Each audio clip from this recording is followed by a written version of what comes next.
Welcome back to the channel and welcome back to another edition of the Spurs Chat podcast. It is transfer window deadline, literally in about 12 minutes time.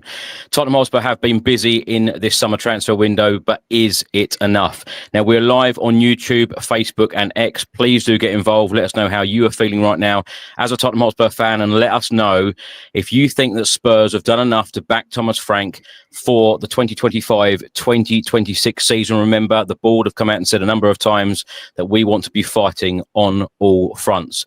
Now, let's go through some of the deals that Spurs have already done. Mohamed Kudus has come in from West Ham, £55 million. João Palhinha, a loan deal from Bayern Munich. Xavi Simons, a real statement signing in the last couple of days, £51.8 million. Now, we have heard that Randal Kolo Muani has just signed his contract at Spurs. It will be a straightforward loan from PSG. And also official signings in this window: Matisse Tell, Kevin Danso, Luka Vlozovic and Kota Takai. And of course, officially, a number of players have gone out the door: Højbjerg, Reguilon, Forster, Whiteman, Werner and Son. And we're hearing that Bryan Gil is about to leave the football club to go to Girona for £8.6 million. That is yet to be confirmed, but it will be confirmed very soon. And we're also hearing that Manor Solomon will be going out the door, a loan move to Crystal Palace. And a number of players have gone out on loan as well: Devine, Yang, Phillips, Valise, Moore, Dorrington, Abbott, Donnelly, Ajayi, Hall, Lancashire and Vluskovic. Now, joining me on this special show on transfer deadline day, we've got two channel regulars. We've got Craig Dearman with us and Josh Hughes with us, and we will also be joined by a number of Spurs fans from all around the world throughout the show. So if you'd like to get involved in this show, or indeed a future fan show or podcast, please do send me an email. It is tottenhamfanchris@gmail.com, and it's always great to speak to so many of you from all around the world. Craig, good evening to you. Now, there is 11 minutes left of this transfer deadline day. How are you feeling about the window so far? I honestly think we're still a bit short, a bit frustrated, to be honest with you. Undoubtedly, the signings we've made improved the first 11, 100%. But I still think we're short in key positions. They've done better this window. I think it's fair to say the names you reeled off. I think Muani, personally didn't know tons about him, but from what I've seen, looks a real player. I know Josh loves him. So the players we've brought in are good, but I still think we're a bit short. And it's frustrating because it just feels very similar to a lot of other windows, to be honest, where we're one or two players short from really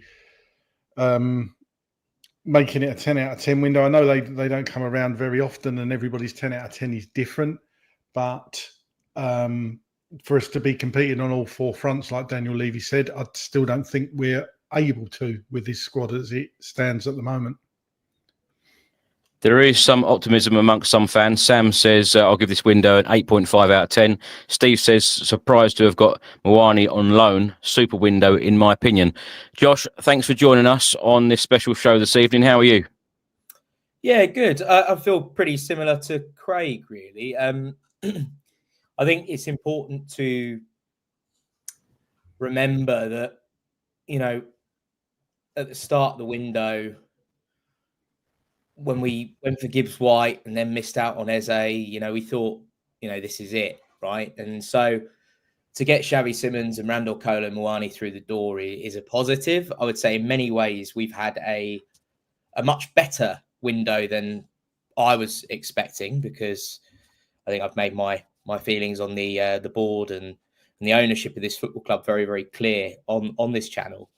Yeah, I think we need to stay away from the sort of boom or bust that us as fans seem to have. It's, you know, it's difficult. The transfer window, I think, sends everyone crazy, and understandably, a lot of people just tune away from it entirely. You know, but we didn't do everything we needed to do in this window, and that's the main, you know, frustrating thing. But that doesn't mean we did nothing. And in many ways, I think we've done quite well in the transfer window. Probably I'd give it about 7.5 out of 10. But I can't help but think that, you know, there's more that could have been done. And I still worry about the squad depth. I still worry about the ability of our players to compete on all fronts. You know, all it takes is an injury to a couple of key players, and I think we're back to square one again. But I can't fault the players that have come through. I mean, look, Randal, Kolo, Muani today coming through does feel like a bit of a panic buy. It feels, well, I say panic loan. But, you know, he is a player, though, Josh, that we were linked with before, and he's a player that very nearly signed for Spurs, and then he went to Juventus. So he is a player that Spurs have thought of before. Yeah, for sure. And I think circumstances have made the deal possible. But I think, have we really signed an out-and-out left winger to replace Son? I'm not sure we have.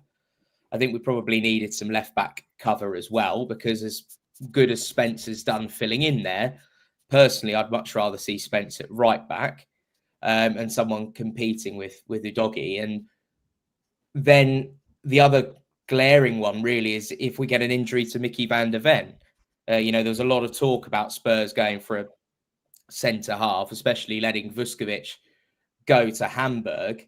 Don't get me wrong. I think Kevin Danso is a solid player. I think the jury's still out on Radu Dragusin a little bit because, you know, he's not had an awful amount of game time, but also when he has played, he's not looked great, but he's still a young player. And then Ben Davies, you know, he's getting on. Let's be real. Look, but the players that we have brought in do excite me. I think Palhinha's a very, very shrewd signing. I think that loan, and then we're looking at what, 21.5 million there or thereabouts transfer fee for him. And I think, you know, the lack of game time he had at Bayern Munich tells me that, you know, he just needs a bit of time to get up to speed with things. And I fully expect him to come good. I think he was awful against Bournemouth, but excellent against Manchester City. So, you know, I think that will be a hit. Xavi Simons is a blockbuster signing, quite frankly. I think that's the one that stands out more than anything. I mean, that's a player that everyone was aware of. And I think probably most of us didn't think it would be possible to sign a player like that. So to bring him through the door, and then Kolo Muani for me is, again, it's another one that the jury's a bit out. I think that when he's great, you know, when he's on it, he's absolutely fantastic. But he's struggled to get minutes at PSG, understandably. Yep. When you look at the players there, had a solid loan at Juventus. I think it was 8 goals in 16 games. But now, you know, he's got an opportunity at the age of 26 at Spurs. A bit of a weird deal, though. I'm surprised there wasn't a buy option or an obligation in there. The fact that it's a straight loan seems a little bit odd. There may be. We're waiting for clarification on that. There may be that, because apparently the clubs are still talking about that. So there may be that option in there. Let me just say, Josh, while we're on the subject of Kolo Muani, because he is a France international, 9 goals in 31 international games.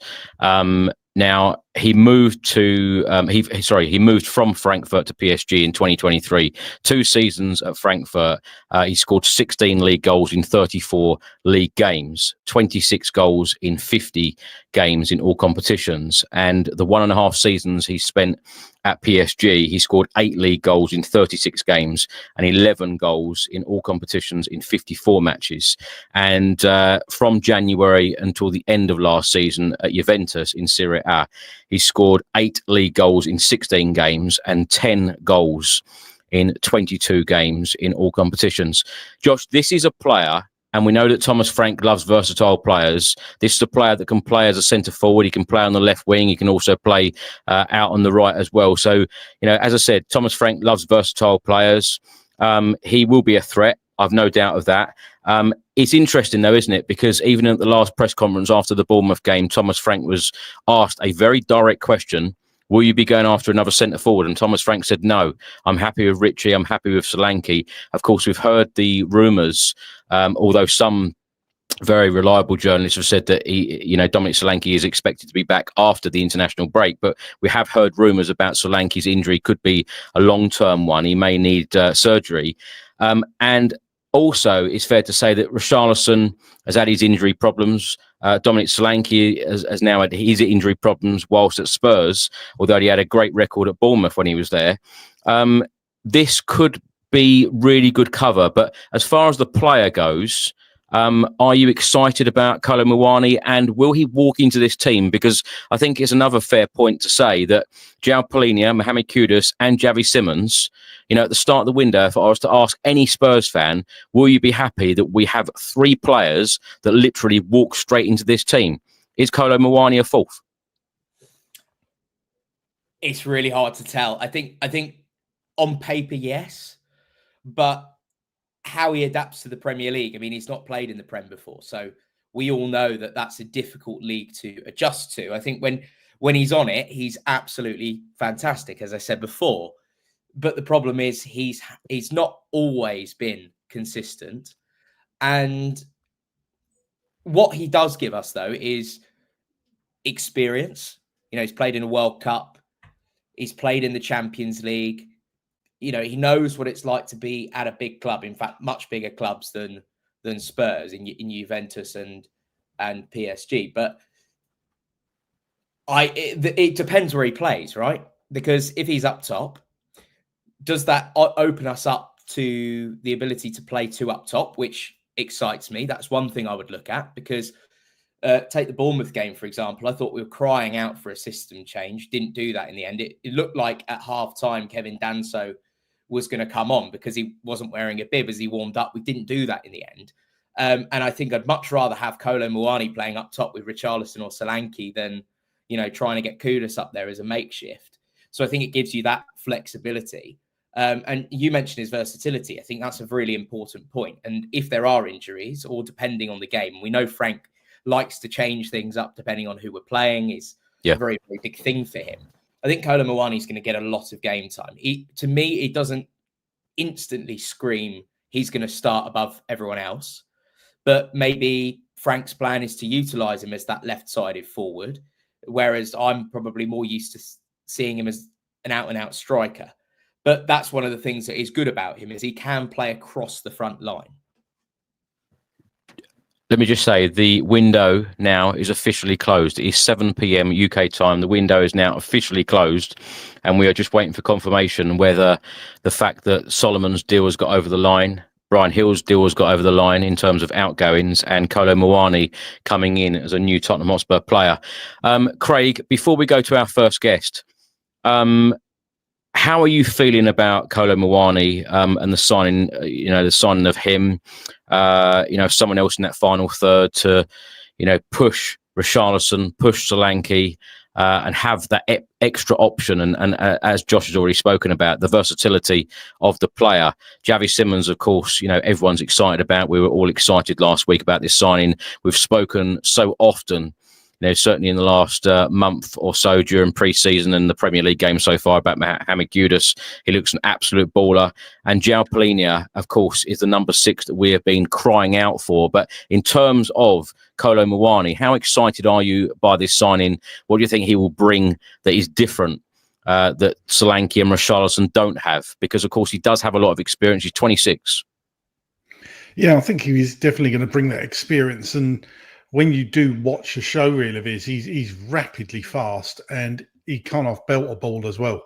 He's not shy to have a shot, which sometimes our players are guilty of not taking on shots. I don't think you're going to see that with Muani from what I've seen of him. I think he is a bit more, it's probably a bit more like Alan Shearer in that regard, that will take on a shot, be a bit more greedy, So probably be a bit frustrating sometimes. But I think from what I've seen, like I say, I think he's going to be a really strong addition to the squad and be pushing for a start, which is what we all want. We don't want somebody like a settled 11, like a strongest 11, if you like. We want players that can just come in. You don't notice any drop-off, and I certainly don't think you're going to get that with Muani. Whatever formation Frank plays, I think, like you're right, I think he could definitely play as a 2. I think he would be probably wasted on the wing from what I've seen, but he could probably definitely play there. But for me, he goes through the middle. And like I say, in a 2, that would be ideal. Frank must like dribblers because we've got a fair few dribblers now, in which we've spoke about on the podcast many times, that we didn't have many people that would go at players. We've got 3 or 4 now, so that's good. Looking forward to seeing how he fits in. Hopefully he'll get his debut. West Ham, the first game back, isn't it? Bit of a baptism of fire there against West Ham, but he'll soon know all about the Premiership once that game starts. I know we'll certainly get the opinions of the fans that are going to come on from all around the world in a second, but let me just ask you two very, very quickly. In terms of positions that we have covered and brought players in for, what are you disappointed by of this window that we didn't do? Craig, let's start with you. I'm a bit disappointed we didn't get any more cover in the defence, to be honest, at left back. Now, Thomas Frank said, I think he wanted another centre back. Vuskovic obviously gone out on loan. Takai is still injured, although coming back, as far as we're led to believe. So if we're playing 3 at the back, it only takes, as Josh said, a couple of injuries before we can't play 3 at the back. Or, you're shoehorning Archie Gray into a 3 at the back, for example. I would have loved to got another defender in, as in a right or left back. Spence can play either side. We've seen that, so I don't think it would have mattered. I was surprised we didn't go for somebody like Tariq Lamptey, who's gone for 6 million. I know we've been linked with him in the past. I think that's a bit of a steal. He obviously hasn't been getting as much game time as before, but I thought for £6 million, I thought he would probably be worth a punt. So left back, or let's say defender, like a right or left hand side. And I personally would have liked another winger, really, to replace Son. I still don't think we've replaced Sonny. But obviously bringing in Simmons, perhaps they see that Simons can play out left. But I think he would probably be wasted out there, as would Muani. So yeah, certainly players can play in those positions, but are you kind of wasting them? A bit like the old Paul Scholes playing on the left for England debate when Gerrard was playing as well. It was always Gerrard and Lampard thing. So, yeah, it's going to be interesting to see how Thomas Frank utilises this squad now. Josh, what about you? Yeah, it's the same for me. I think I would have liked to see, for me, Jed Spence is a right back. He can play left back, but for me, he's a right back. And it might be a hot take, but in my opinion, should be our first choice right back. But either way, I think the level that Spence and Porro have is very similar. I would have loved to see a left back come in, like an Anthony Robinson, who can go toe to toe with Udogie and have that real ability to chop and change and, really compete. And I think, look, ultimately, the frustration here is that we had that interview with Daniel Levy and Vinay Venkatesham, where they said that they want Spurs to be a team that can compete on all fronts and can win the league, the Champions League, challenge for the biggest trophies, right? And although it was better, it was a better window for sure. It could have been a 10 out of 10 window. It really could have been a 10 out of 10 window. And it just feels like, once again, we're 1 or 2 players short.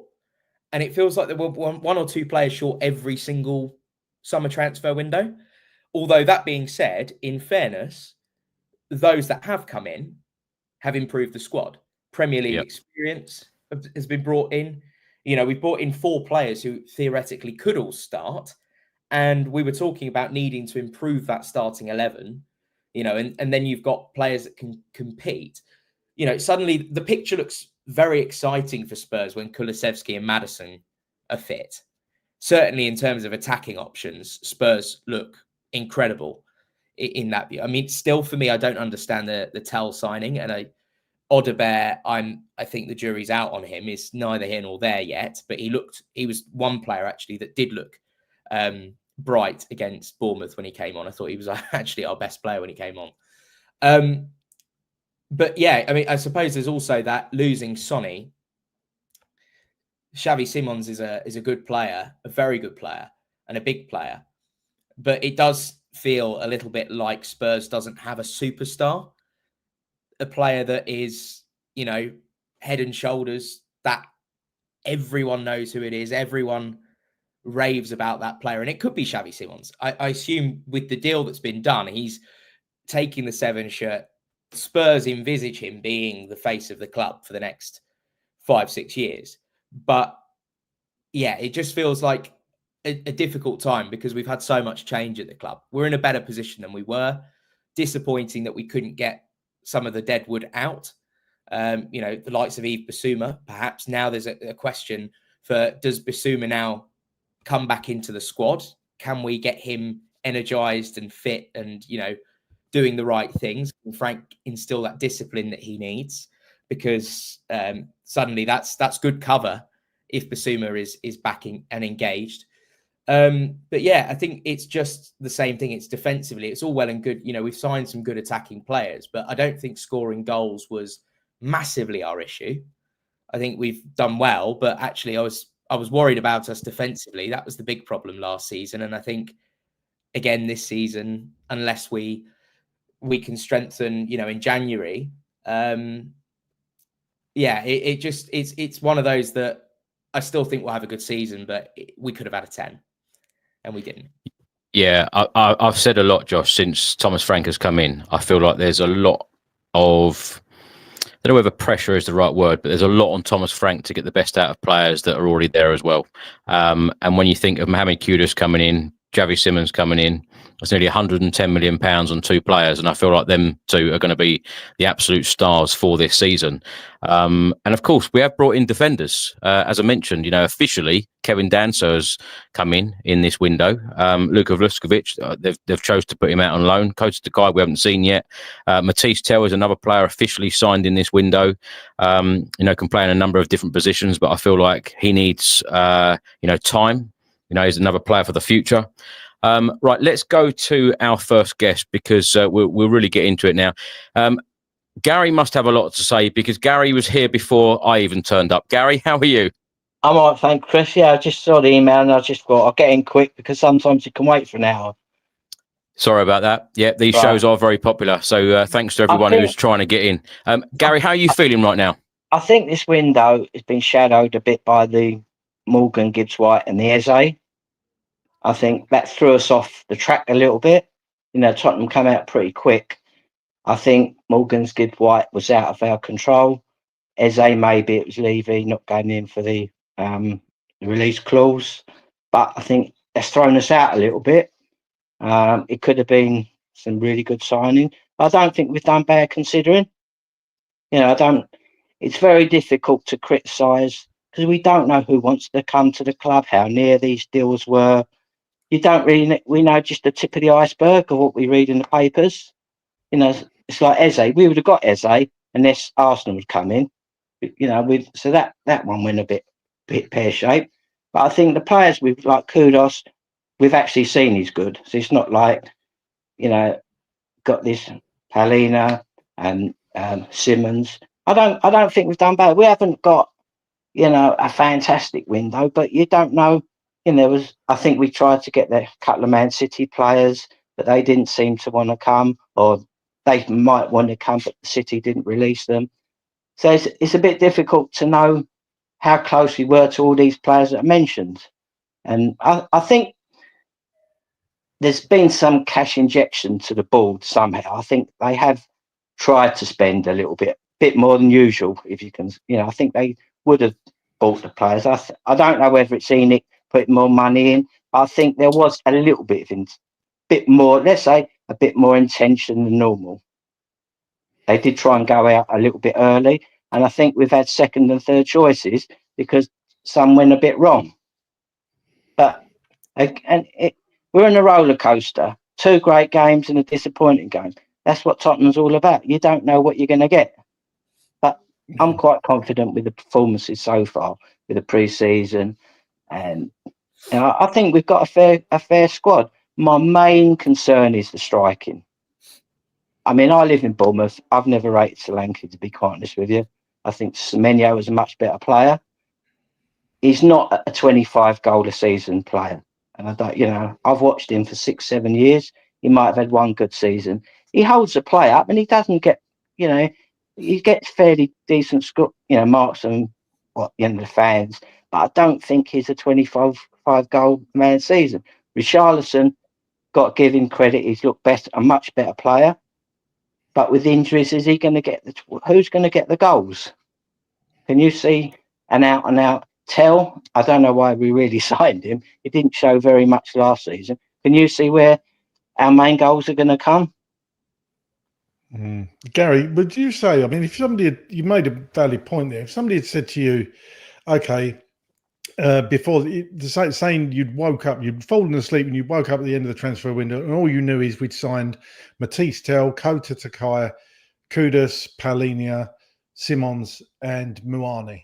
How would you feel about the window if you take the Eze and Morgan Gibbs-White stuff out of it and all the faffing around and all the links that we know we've been linked to Lookmans and we've been linked to Semenyo's and Savinho's? What would you rate the window? Would that number be different than what you rate it now, knowing what you know? I think it's about a 7, but it's not a guaranteed 7. You don't know how these players are going to perform in it. We know Kudus because we've seen him perform. These players, Simmons, everyone's raving about him. Hopefully that'll be. I think it's a fair 7. We haven't got what I call a real standout window, but do we ever have that? We never really have a real standout window where we're excited about 3 or 4. I mean, you compare Liverpool and Man City, Man United, they're getting the top done very quick. We seem to, struggle a little bit for players who actually want to come to the club. It's a bit like mercenaries. There's not that. Years ago, players wanted to play for your club. Tottenham were a massive name. They're not, for especially for foreign players. There's bigger fish now. There's lots more money floating about. I think maybe Tottenham have outgrown Enoch. What they were doing years ago, they could get away with it, but now there's bigger money in smaller clubs. Nottingham Forest got loads of money to throw around. Newcastle got bigger money. There's lots more. So I think, considering Tottenham where we are and with the owners, I don't think we've done too bad, to be quite honest. And I don't think I think we've got a fair squad. Look at the first 2 games we had. I mean, all right, forget Bournemouth. We're not going to play great every game, but against City and Burnley, I'm quite confident that we're going to do okay. But I'm just a bit worried about where these goals are going to come from. But going back, Kane years ago, a few seasons, got us out of trouble. Then Son was getting us out of trouble with big 25, 30 goals. We haven't got that sort of player that can. We're going to get a few players getting 5, and others getting 7. I can't see one player that is going to bang in big numbers. And you do need a goal scorer that's going to get you 25 goals a season if you're going to do well in all fronts. I don't know if you guys agree. Yeah, you make a good point again, Gary. I see your point about, did Spurs sign a world-beating striker? I think certainly we haven't. But with Kolo Muani coming in, this is a guy that's played for France, scored for France, in big tournaments, played at the 2022 World Cup, played in that final as well. He got 8 goals in 16 league games for Juventus. And Xavi Simons coming in, who, according to the data, and we know that Thomas Frank loves his data, is one of Europe's best creators, by a long way, one of Europe's best creators. Do you think that with Thomas Frank, we scored 5 goals in 3 games, and of course we didn't score against Bournemouth, and we didn't look like scoring in a month of Sundays against Bournemouth, but do you think that Thomas Frank has done enough so far? I know it's early days in terms of how he likes to change things up, that he might find a way to get the team ticking and to get systems where we're going to score lots of goals. I mean, surely after the first 2 games, goal scoring didn't look like a problem at all. I think he's had a good start, no doubt about that. I think he's had a good start. Difficult circumstances coming in, you with Ange getting the sack and winning, Europa. It hasn't been easy because some fans haven't been, they weren't sure whether he was the right one.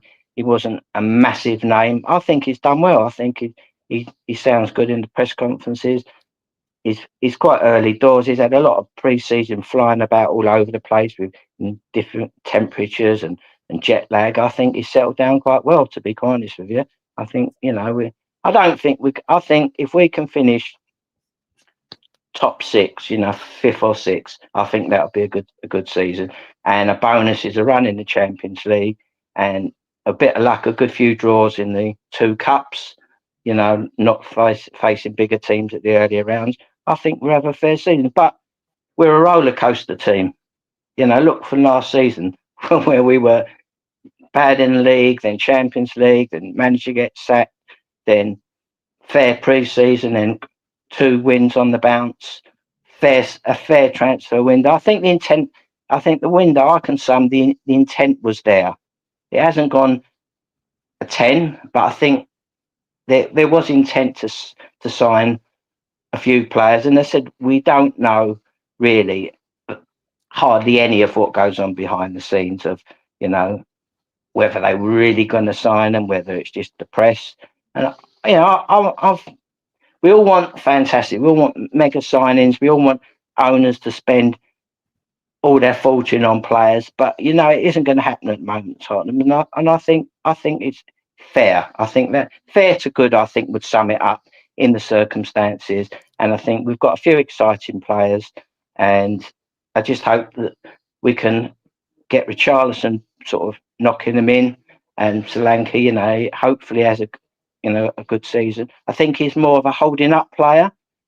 Sometimes when I used to watch Bournemouth for many seasons, when he got the ball, you think, is he going to miss it? It's just one of those things. But hopefully, we can do well. And I think we should all be a little bit positive, really, rather than overexcited, I'll sort of say. Positive, but not overexcited. I think that sums it up fairly at this part of the season. The one thing, Gary, that I've learned since running this channel is you can't ever tell people how to feel. And I tell you what, it's always mixed. Whoever we sign, the feeling is mixed. The fan base is always mixed. But yeah, Gary, thank you so much for joining us. Always great to talk to you, and we'll talk to you soon. All right, thanks, guys. Cheers. Bye. Right, we're now going to go all the way to Los Angeles to talk to Jamie. Jamie, how are you? Hi, boys. Great. Good, actually. A lot better than 2 weeks ago. We were all depressed 2 weeks ago after the Eze debacle. But yeah, I mean, I'm positive. Honestly, I'm positive. It's a bar about Lookman. That would have been great. But I was thinking about it, and to me, the greatest signing we've done this season is Thomas Frank. I mean, I think we all agree he's just, you trust him, and he's meticulous, and he'll learn. I have no doubt, based on a very disappointing game against Bournemouth, that he'll take that, he'll study the hell out of it, show the players, and get them going. I think it's just, we've said this, I think it's just about what can he get out of the players who are just not really fully performing, who have great potential. You saw, if Tel had scored that amazing volley the other day, we'd all be saying we don't need another striker. It's just, we need a bit of luck, and we need a bit of time for the players to bed in who haven't really had, I mean, if you think about it, Odegaard and Tel, they haven't really had a go since we got them, to be fair. They haven't had a lot of minutes, even from last season. So I think we should be excited about it. Jamie, I don't know whether you've been reading these comments, but there are a lot of very positive comments from a lot of Spurs fans on this stream so far. Jamie says here, great window, especially when all of the players are back to fitness. And let me also say as well, during this transfer window, Romero and Jed Spence signing new contracts. How important is that for the football club? Yeah, Chris, huge. Chris, sorry, can I just butt in? Just been not confirmed by the club, but it's understood there's a deal sheet being submitted for Manor Solomon's loan to Palace. Sorry to Thank you, Craig. Sorry, Jamie. No, go ahead. Wait, what we were just saying. All very positive.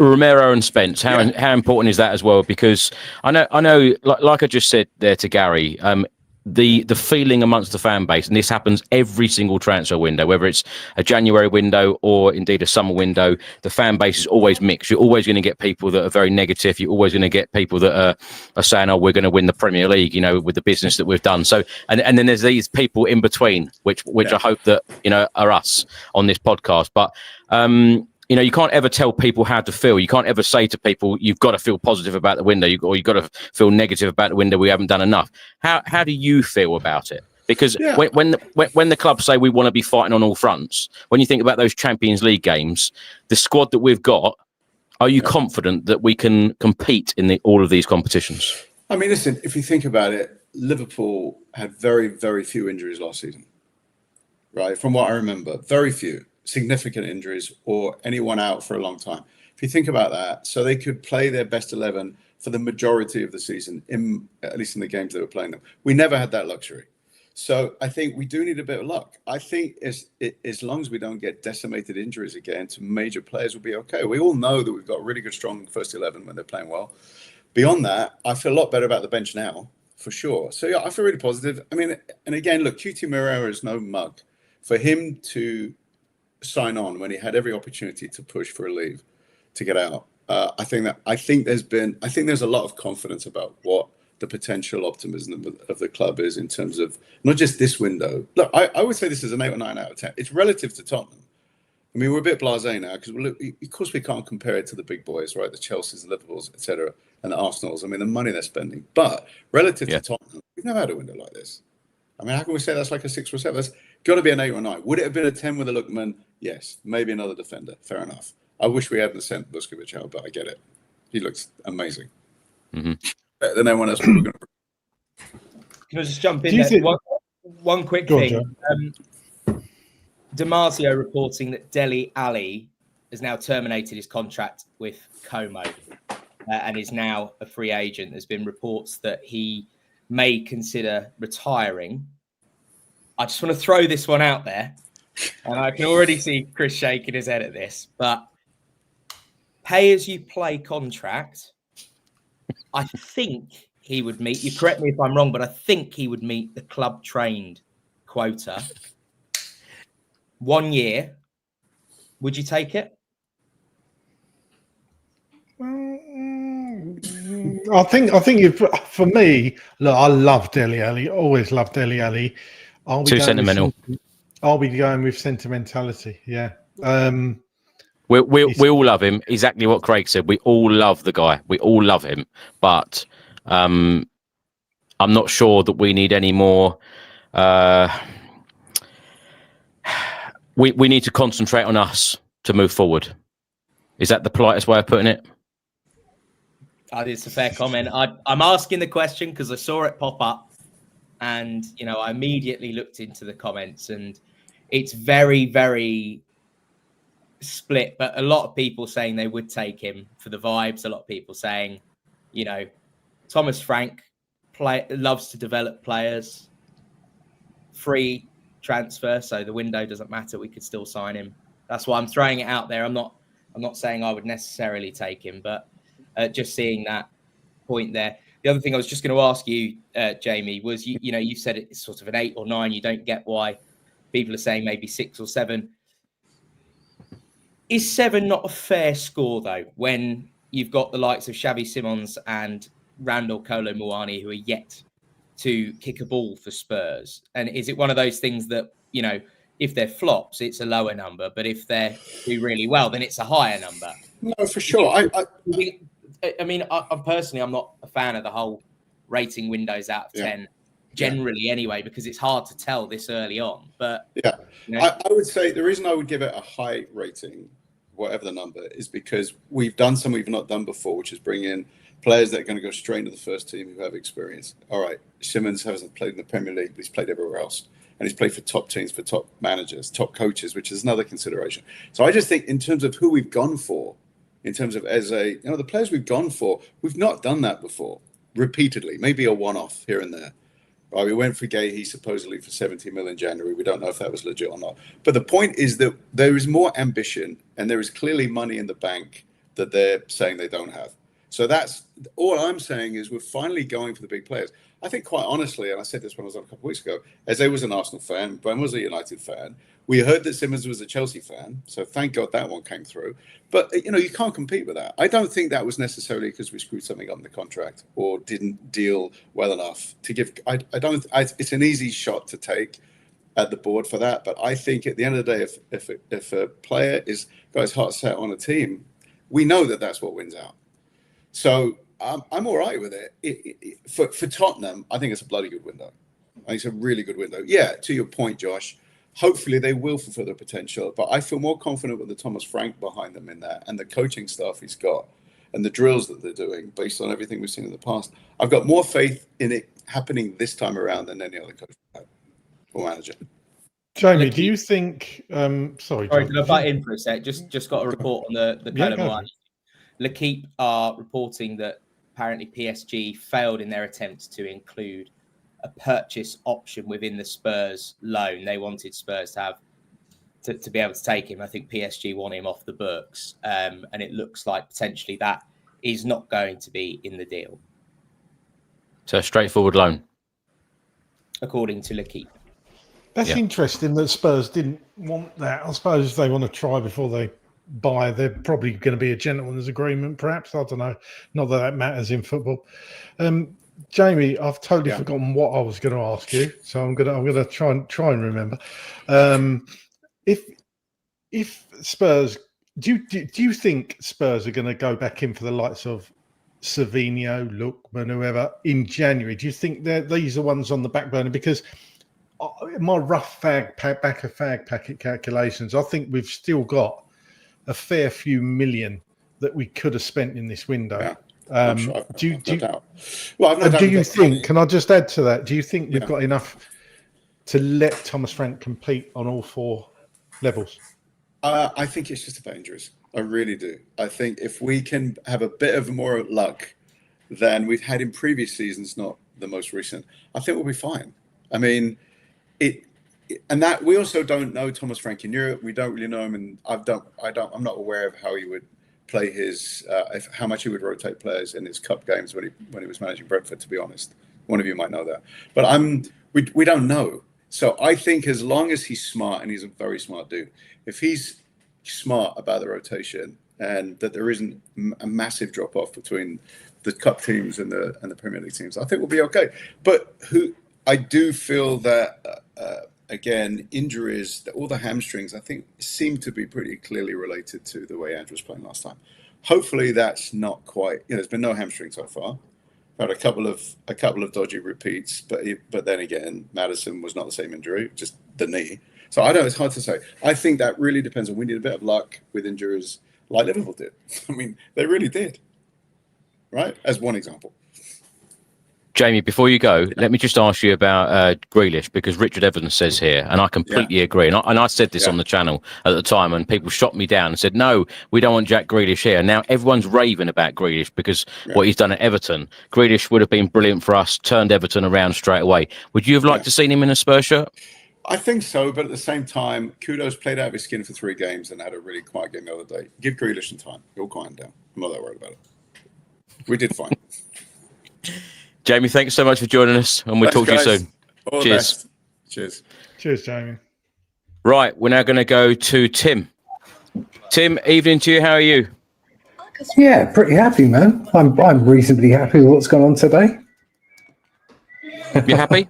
So what rating would you give the window out of 10, Tim? And if I'd have said to you at the start of the window that we would get 3 starters plus Kolo Muani on the final day of the window, that's pretty good, isn't it? Can you understand the people that are feeling pretty let down or negative about this window then? I definitely don't feel negative. I'm a good 8 out of 10, I think, 7.5, 8 out of 10. I think we've done some really good business. If I'd have given me this at the beginning of the window, more than happy, especially with a couple of disasters we had. With other people, I'm a bit disappointed we didn't do something at the back, particularly at left back, and maybe a left-sided central defender, someone could mix the two. But in general, I think at least 3 people coming in straight into the starting 11, I'm more than happy with that. And, Frank's just started.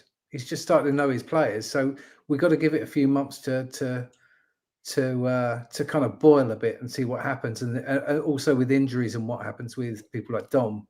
So yeah, overall pretty pleased, especially with Xavi Simons. I mean, my God. Tim, can I just ask you, the mood was so high before that Bournemouth game of signing Xavi Simons and, of course, beating Manchester City. That was a real statement win, early on in the season, the way that we played. And we just didn't win. We really won that game. We were going for the third, nearly scored it in the dying seconds. But there seems to be a lot of negativity again. After that Bournemouth defeat, a lot of people said, oh, here we go again. We know our level, blah, blah, blah.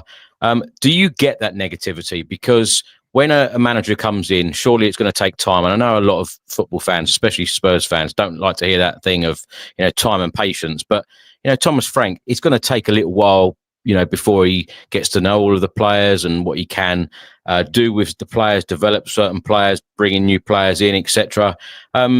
Are you feeling optimistic about the season? That I keep asking this question. I'm going to probably ask that same question throughout the whole of the show to all the guests. That can Spurs fight on all fronts? And are you surprised? Also, I know there's a lot of questions here. Are you surprised that we had boos at half time and at full time?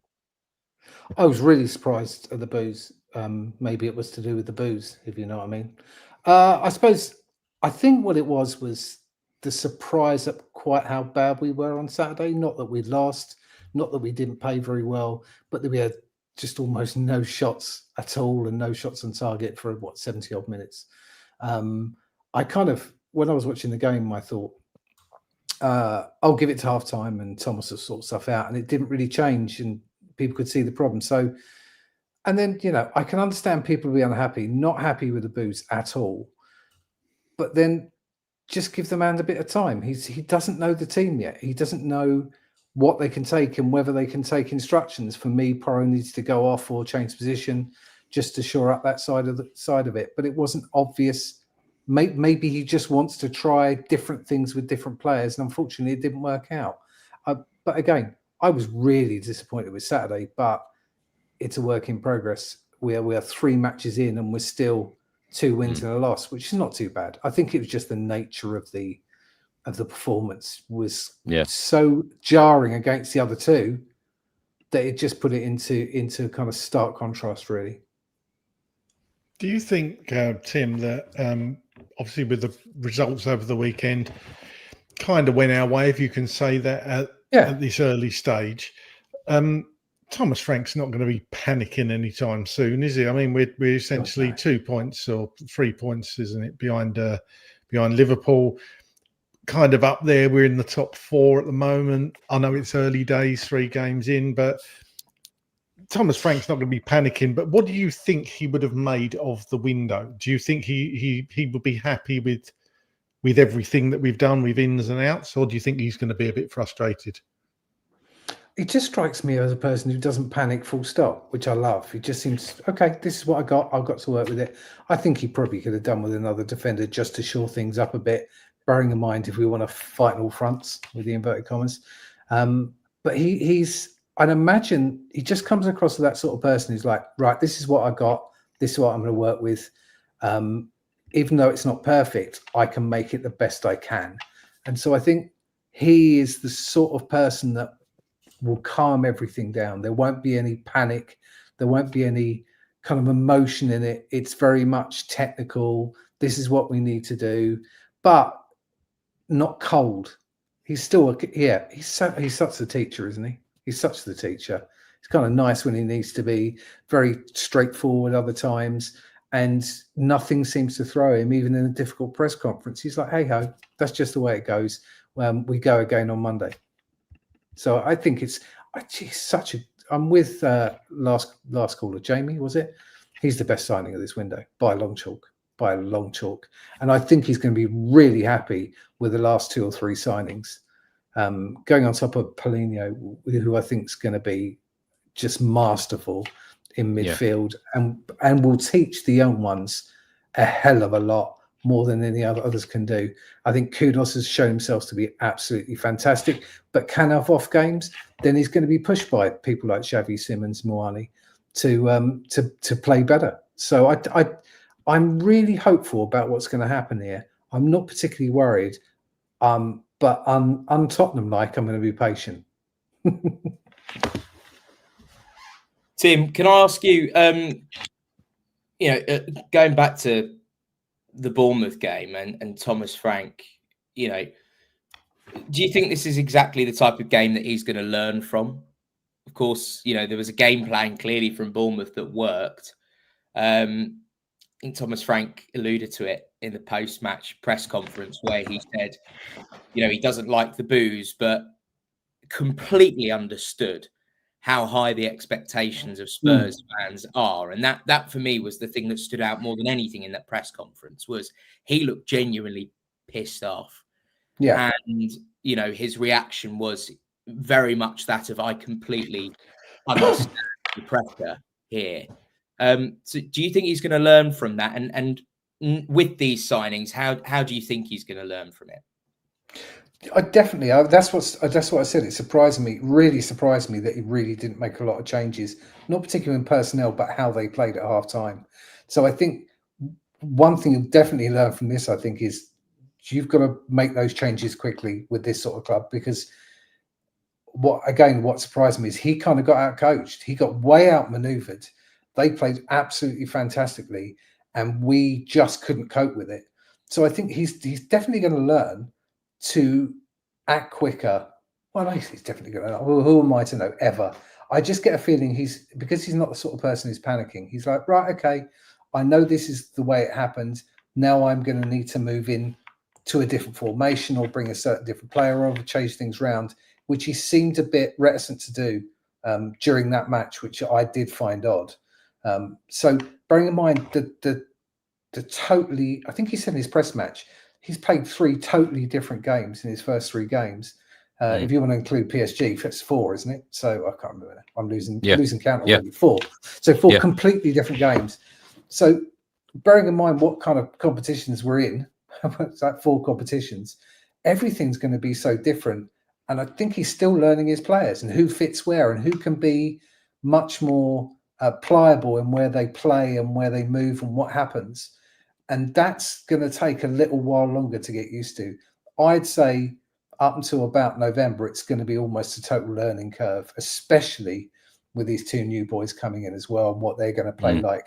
Because what's Xavi Simons going to play like, on a really cold night in Sunderland? He might not be up for that sort of game. I don't know. Who's going to play, a London derby against West Ham in a couple of weeks? What sort of players up for a more heated atmosphere rather than one that's a bit calmer? And they're the things that you can't show in stats, that you can only see in training. And for the best will in the world, we'll never know what goes on in training and what those people are like. One interesting one is whether he's going to finally sort out not the fitness of Richie, but his attitude, because he's just looked like a scared child running around hopelessly trying to please his parent for the last few years. I just think Frank will calm him down and make him better mentally as well as physically. And I think he's already surprised us. I think he's going to surprise us a lot more. I think he's going to be like a new signing this year. Tim, thank you as always for joining us, and we hope to talk to you again soon. It's always a pleasure, sirs. Have a good evening. Thank you. Chris, can I just jump in with some quick comments? Go for it. Just come out from Luka Vuskovic on his loan to Hamburg and why he wanted to go out on loan and didn't stay at Spurs. He said, Spurs offered me an option to stay to play in case of injury or cup matches, but I wanted continuous minutes. They have Romero and Van de Ven playing there, 2 of the best centre-backs in the world at the moment. I believe in myself, but it's really difficult to play next to them. I faced them and I realised that I still have to work harder, a lot of work and a little luck. So I'll be back. So I don't know what you guys think. And I want to ask you, Chris, because I feel like we've been giving a lot of opinions on this, what you make of that. Because to me, I think that's top mentality. Top mentality, really, really mature player. I'll tell you what, he's got a really, really good future. When he came on and scored, and what a finish it was at Reading as well. His defensive qualities, his attacking qualities as well, outstanding.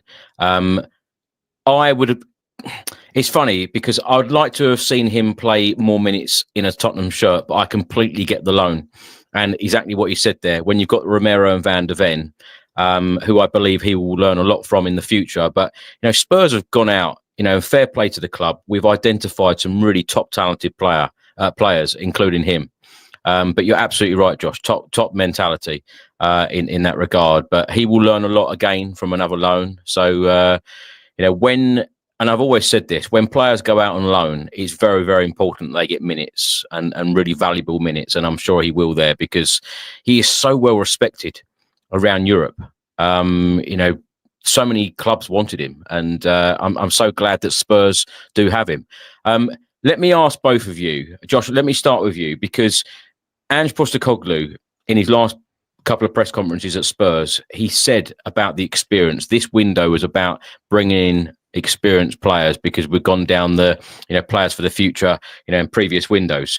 Mohamed Kudus, of course, Premier League experience. João Palhinha, who I have been raving about since he's come through the door because he is the number 6. And how many times, Josh, have you and I spoken about the need for a number 6? Absolutely brilliant. And he's only going to get better and better. Thomas Frank's come out and said a number of times that he's not even 100% fit yet. And, that block at Man City, absolutely brilliant, brings a wealth of experience, internationally, Premier League, etc. Xavi Simons, still at the young age, and still has so much experience in football across Europe. And Kolo Muani now brings experience. You've got to give credit to the club sometimes for going out and identifying the players that we need and the experience that we need because we've always said, I think a lot of us, especially the regulars on the podcast, week by week, game by game, we always say about, bringing in experienced players. And I feel like we've got that real good blend. We've got that real good mix now of young players up and coming, the experience. And like I've said many times since Thomas Frank has come in, I do feel like the club have given him that task. We've got a good set of players here. Now go and get the best out of them. So it does feel like a really good mix, Josh, doesn't it? Absolutely. And crucially, how many times did we say last summer, it's like we're preparing for the 27-28 season, and now it really is that balance. And the experience is vital because not only do you need big players and experienced players for those moments, of course, let's not forget the experience that those players that were at the club and are still at the club will have gained by winning the Europa League and getting over that line. I think they will have learned an awful lot last season through the bad times in the league and those really good times in Europe as well. So they will have all learnt from that. You've got players like Pap Sarr, who for me was the standout in pre-season, and those players were last year, they weren't quite 100% there. Clearly, there were signs. And now this is the season that I think Bergval's going to be unleashed. Pap Sarr's going to be unleashed. I think even the likes of, Destiny Udogie is still a young player. Jed Spence, I think those two are going to come into their own this season. Jed Spence already doing so. Odobert looked bright when he came on against Bournemouth. He was one of the real positives, the only one of the few positives, I should say, of that game. And then you've got players like Vuskovic, who obviously I've mentioned just before that. And this is a player that, I was just thinking at the time, perhaps that's why we didn't go and sign another centre-back, because the club perhaps rate a player like Vuskovic that they know that come next season, he's going to be straight into that squad and compete starting spot. So I think it's really important. And then the final thing I would just add to that is this piece around Thomas Frank and developing players. In order for Thomas Frank to develop players, there's only so much he can do as a manager. Think of the experience and the learning that some of these young players, take Bergval, for example. Bergval, who played in many ways in a deeper role at times last season, is going to learn so much from having João Palhinha there. And if we're wanting to utilize him or Sarr's been taking up more of a creative role. How much is he going to benefit from having Xavi Simons there? So I think that, as well as Thomas Frank can develop players, and I think that's going to really help, that balance, you're so right. It does seem like that balance is there. And I think that that is only going to feed into Spurs building a really good mentality this season and players growing and developing. And we're already starting to see that. It's early days, of course, but, Richarlison's attitude has been phenomenal so far. So long may that continue. And let's hope that, whilst those, we've got a player for every moment, really. Those when you need to dig in and you need to grind out a result, you've got that experience.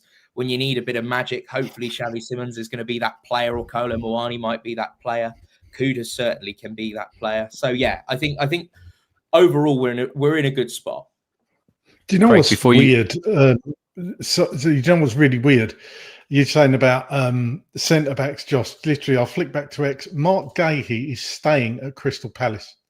Wow. The deal's fallen through because Crystal Palace couldn't get, apparently, from David Ornstein, Mark Gahey set to stay at Crystal Palace despite deal sheets submitted for transfer to Liverpool. 25-year-old did medical, an agreement reached between clubs at £35 million with centre-back on 5-year contract, but Palace replacement issues stopped the move. So he stays at Palace. Oliver Glasner will be absolutely delighted because he come out, didn't he, and said, if we want to have a successful season, we need Mark Gahey to stay. He'll be absolutely thrilled, I'm sure. The player, I'm no doubt, that will be very annoyed. Craig, before you give your thoughts on what we've been talking about, we end the window having spent £180 million in this summer. Yeah, that's it, obviously including the deals like Danso and that where we had obligations as well. I mean, look, there must have been something going on behind the scenes at Tottenham that none of us know about, because that's no small amount of money. But then again, that's the sort of money that you need to be spending every transfer window if you want to keep up with the Cities and the Liverpools and the other club down the road and the Chelseas. And, you could argue that they've had better windows than us. Now, Manchester United, when I saw how they've transformed their front line, Mbumo, Cunha, and, oh, God, help me out, who's the one? Benjamin Sesko. I thought this they really mean business, but they haven't really replaced probably their weakest point, which is their goalkeeper. So they do look stronger. Other teams around us, or should be around us, look stronger. I just hope that we've done enough to deal with, as Josh was talking about, the injuries. Because if we get the injuries, I think we're going to be short still. But the club have indeed spent a lot of money. But I wouldn't say it's an astronomical amount of money compared to what other clubs spend. It's interesting, Craig, isn't it? This has been a record transfer window in terms of spending. And I know we've spoken about it a number of times during the summer, but some of the clubs, the way that they have strengthened, there has been so much money spent. A number of really, really good players have come in from Europe into the Premier League. Incredible. Yeah, it is. And Alistair Gold's just tweeted, for those asking, because there was a few, Randal, Kolo Muani will be able to play for Spurs against PSG in the Champions League in November, as the UEFA rules allow it. So unless there's some agreement, I don't know. Who knows? So because that was interesting, I was thinking that, would they let him play? Imagine if play PSG and he scores the winning goal. Oh, am I getting carried away? Oh, my God. Well, we need all the help we can get in that game. Speaking of straight loans as well, he's also said that the Manor Solomon deal is a straight loan, no buy option as well. So it looks like Manor Solomon will be back in the summer. Let's talk a little bit about Manor Solomon quickly before we bring our next guest on, because Solomon obviously joined Spurs in 2023, 2 years ago. He's only made 5 Premier League appearances for the club, 1 in the League Cup, so only 6 appearances in total in the first team. Of course, he spent last year out on loan. He's had injury problems. And you've just stated there, Josh, straightforward loan. What have you made of Solomon? Because it's funny, earlier today, there were various reports stating that Thomas Frank wanted to give Manor Solomon a chance at Spurs this season. And then all of a sudden, it then, went into all these reports coming out stating that all of these clubs were interested. Crystal Palace, clubs around Europe, Porto was one as well. Do you think that Manor Solomon will ever wear a Spurs shirt again? No, I don't think he will. And you know, I don't think he's a bad player, actually. I think he's a very, very good player. And I think he would have offered a lot to the squad, you know, as a backup. And, you know, not signing a winger, I thought, is there a chance Spurs might keep Solomon and he might get that opportunity? But I think, to be honest, and I don't like when the politics comes into football, but I do just think that with everything going on at the moment in the political world, it becomes a very, very difficult situation for a club to sign Solomon, for Solomon to play for Spurs. You know, Palace fans, I was reading today when Palace were, journalists were reporting this, and Palace fans were up in arms. Lots of Spurs fans up in arms at the thought of keeping him as well. So I just think, you know, because we signed him on a free, you know, and he's not had that opportunity, I don't suspect that anything is going to be different going forward. I think he's done at Spurs. And I suspect, you know, if he does well at Palace, then, you know, Spurs might get lucky and we might make a profit on it. But if it is, you know, if he doesn't have a great loan at Palace, doesn't play much, you know, Spurs aren't making a loss. So I don't think Daniel Levy would mind losing him on a free transfer. You know, as we signed him on a free in the first place, I think the thing is entirely untenable now. Yeah, I kind of agree, to be honest, with Solomon. I just don't think he's probably at the level that we need. He's, you know, if you look at the players in his positions, you could argue Javi, Kudus. I think he's that level below. I'll put him with sort of the Bryan Gils, to be honest with you. And that's probably unfair, people would say, because we haven't seen enough of him. But I did watch him a fair amount of time when he was at Leeds on loan. And he's a decent footballer. But he did look okay in that Leeds team. But of course, that was in the Championship. You're not playing in the Premier League. So, but look, it will be interesting. We'll be able to keep a closer eye on him, perhaps, and hope he does well, to be honest. Yeah. And I just don't see him having a future at Tottenham. But as Josh said, could have been an interesting one about selling the player should that come to fruition. Craig, Bryan Gil, very quickly, of course, he joined Spurs in 2021, played or been around a number of different managers at Tottenham Hotspur. Of course, he was part of the Lamela deal as well, and we also paid £21.6 million for him. It now looks like he's heading out the door to Girona, where, of course, he spent time on loan. He had 3 loan spells, Valencia, Sevilla and Girona. He only played 24 Premier League games for us in 4 years, 4 FA Cup appearances, 5 in the League Cup, 10 in Europe. So 43 appearances in total in a Tottenham Hotspur shirt. Didn't score a goal. It's funny because the Standard earlier said he leaves Spurs after 4 frustrating years. It must have been frustrating for him.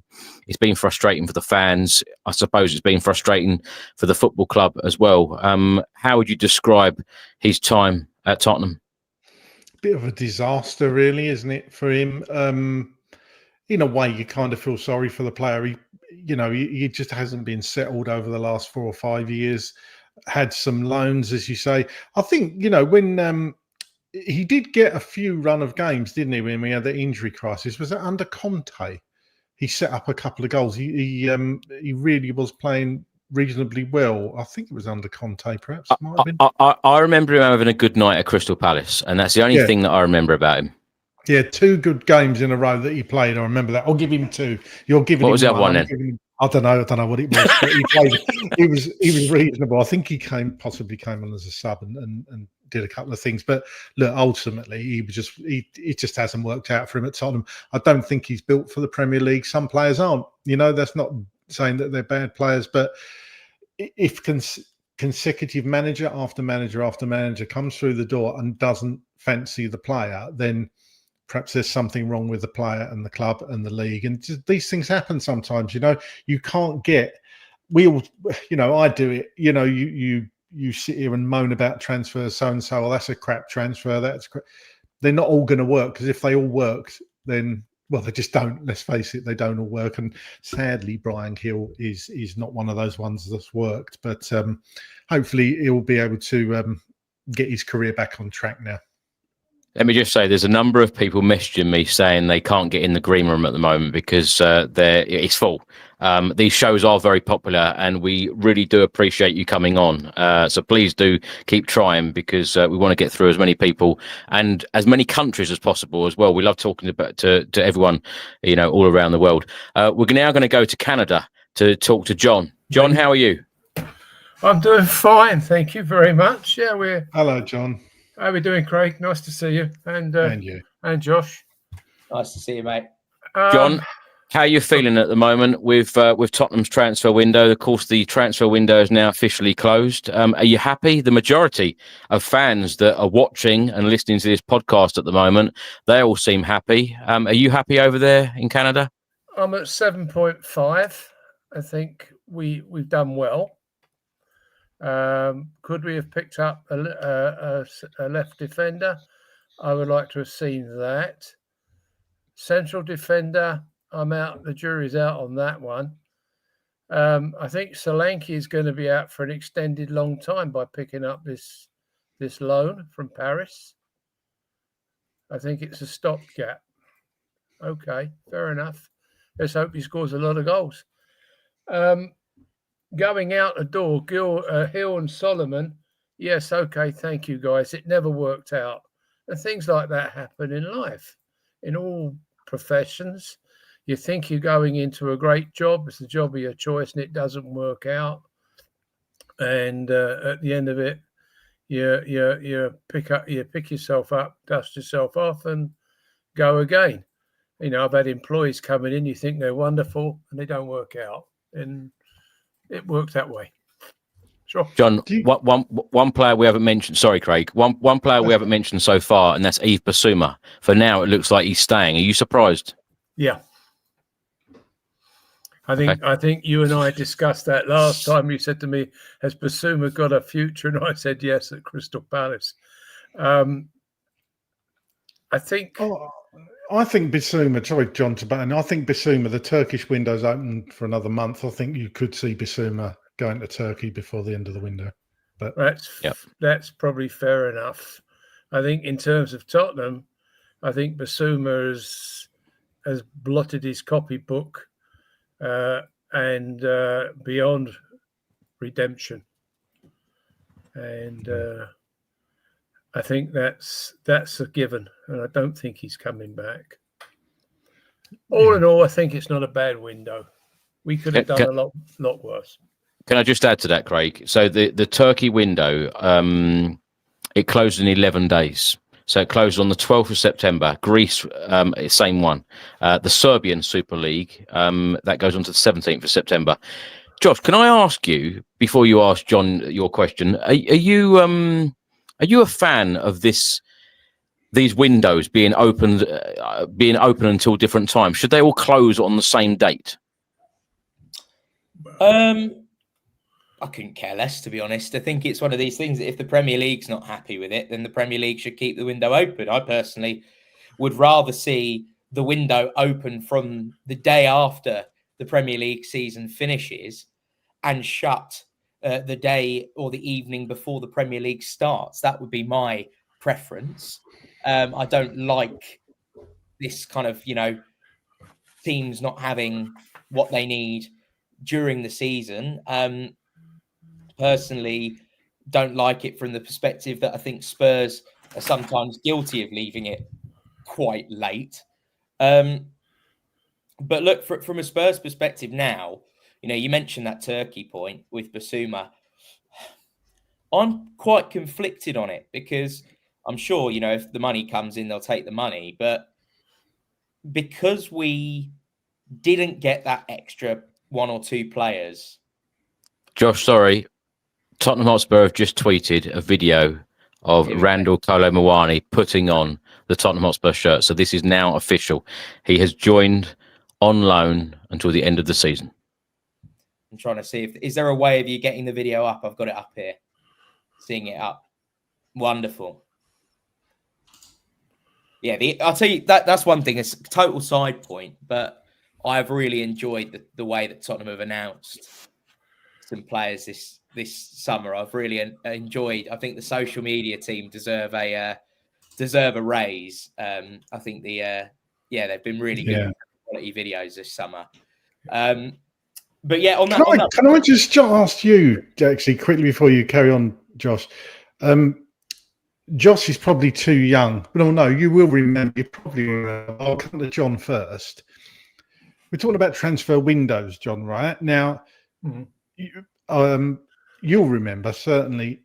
Back in the day, there was no transfer window. You could buy players whenever you want. Were you a fan of that, or do you like the windows?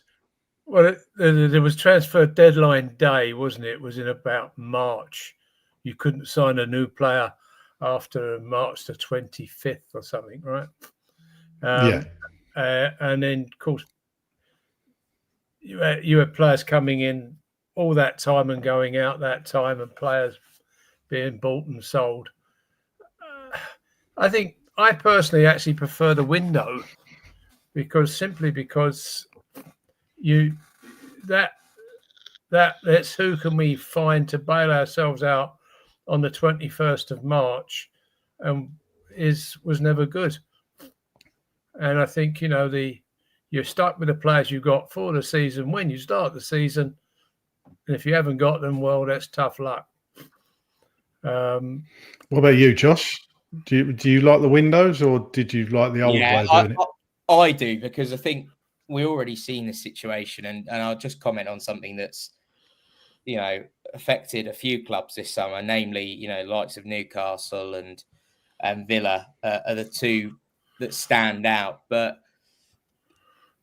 with the financial rules the way they are, I only see that monopoly of the sort of big six clubs only growing wider if you'd be able to sign players throughout the year, because then they're the ones that can afford to do it with the rules, and they'll find ways and loopholes around it. This sponsorship deal here, that sponsorship deal there. We've already seen a couple of clubs. Man United have been on the telly every single game so far, pretty much. Same with Liverpool.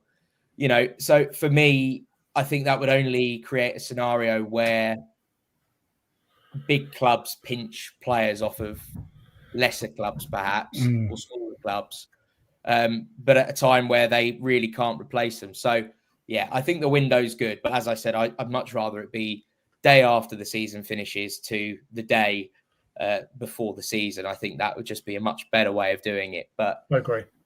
Yeah, I agree. Well, Randal Muani has just said, I'm really happy and very proud to be at such a great club. I can't wait to meet my teammates, all the fans, and to get out on the pitch. I know what the coach expects of me. I will fight hard for the shirt, the club, and the fans. I will give everything for this team. So that's what sort of thing you want to hear, John. I know everybody says that sort of thing. Well, you could write that script for every player coming in. Can I just say, apparently his shirt number is 39. Oh, really? I thought he was going to take the number 11 shirt, but apparently he's wearing. Yeah, there you go. Alistair Gold, Randal, Kolo, Muani will wear the number 39 shirt for Spurs this season, which to me, 3 times 13. Yeah. 3 times 13 is not a prime number anyway. That's not. Tell where's the number 11 shirt, Josh? Oh yeah, of course. Okay. Yeah. This is the official announcement video of Kolo Muani coming into Tottenham.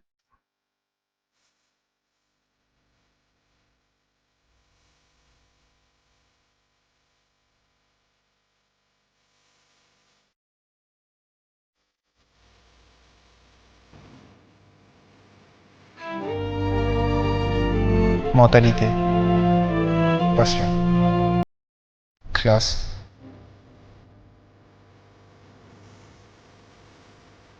Allez, come on your Spurs.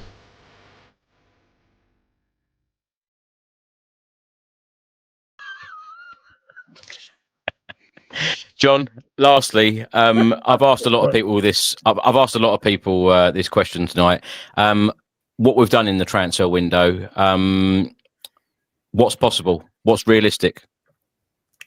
Well, I hope top 4. I mean, I was disappointed Saturday, and I'm sure you were as well. My concerns are Bergville, Gray, and Doggy. Where do Tell, Johnson? Where do all these boys fit in? You're bringing in these big names, big players. What happens to these lads who served us so well last season? What happens to Maddison when he's fit? What happens to Cooley when he's fit? And these are concerns. I think it's good though, John, isn't it, that we've got a bit of Didn't say it was depth. bad, Craig. I just you said know, It's great for a manager to have options. So when these players do come back, they've got options. I think that's great for a manager. I am not arguing that. I'm not arguing that at all. I'm just sitting there thinking of what's Bergville sitting there thinking to himself today? What's young Gray saying to himself today? What's Johnson thinking to himself today? We put ourselves out, won a trophy last year with all the problems we went through. We stayed loyal, and look who's come in, and look what's happened to us now. That's just a concern that I find myself asking. Yeah. Well, John? Thomas Frank's come out and said Randal is a quality player who has proven himself over a number of years playing for big teams in the Champions League and also with good experience of the France national team. He's a good age in the prime of his career. He has good qualities that will suit both us and the Premier League and gives us a different option in the final third, being able to play out wide and through the middle. So that's interesting. We are all excited for what Randal can add to the squad, and I'm looking forward to working with him. It's interesting that you said that. Interesting. Okay, guys. John, thank you so much for joining us again, and stay safe and well, and we'll talk to you soon. Yeah, I'm going to pop off now so somebody else can come in the green room. So thank you, John. Cheers. Thanks, okay, guys. John. Nice talking to you. Take care. Right, we're now going to go all the way to the Czech Republic and talk to Steve. Steve, how are you? I'm fine. How are you guys? Yeah, Steve. Very good. Steve, first question for you. What rating out of 10 would you give this window now? And can Spurs compete on all fronts? Pretty much the same as most other people. I would give it like about a 7, maximum 7.5. It's a real shame we didn't get Lookman at the end or a Kanji. I don't know why we didn't get a Kanji, because I thought, but then again, it can just be press rumours, that he wanted to stay in the Premier League. And that would have solved a little bit our problem on the left-hand side of central defence. But otherwise, this signing today is another really good signing. Yeah, I'm very, very pleased. Just in response, do you think it's changed, Steve? If what?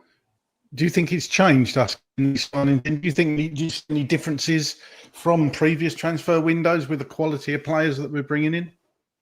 Yeah, it's a big improvement, I think. Like, obviously, last season we were bringing in a lot of younger people, younger players, and we've strengthened a lot. If you include, obviously, all the players we've brought in, Paulino, and these three with Kudus, Muani, and Simmons, and then I think it's a Japanese young guy, and yeah, I'm pleased. Yeah, it's better. It's better. If I can just answer, or not, just respond to John's last question, which was a good one, about what are the young players that fought for the trophy last season and did well, your Bergvals and these other players. I think what they should be thinking is, wow, this club is, it's strengthening. I've really got to up my game to keep my place, not to think, oh, I'm going to be pushed out now. That's the wrong mentality. Whether he meant that or not, it was a good question. That's why I'm, reacting to it or responding to it. That the club is building for the future. They've not got, like we said, the worst thing in the past was now and again players sort of took for granted they had their position. They weren't always pulling their weight. So now some of these players have really got to up their game or maintain that level. And obviously there are going to be injuries. There's 4 competitions. I don't think they're going to be shorter games, So anyway, just wanted to respond to his question. I was disappointed we didn't get Akanji at the back. That would have really, upped the window to a 9 to me, or Lukman. That would have been good. Another attacker, another winger. But otherwise, yeah, I'm pretty pleased. Well, yeah, I'm pretty pleased. Yeah, I was just going to respond to when you were responding to John's question.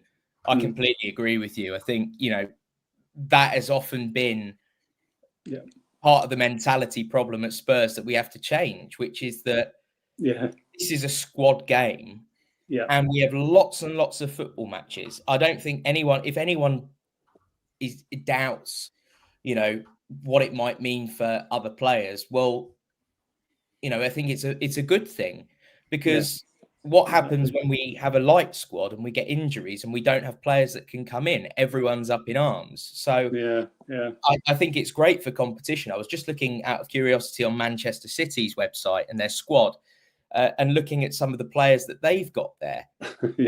Likes of Phil Foden being on the bench at times, Bernardo Silva too. These are world-class players that are having to, that are rotating. And I think it's good for keeping people fit.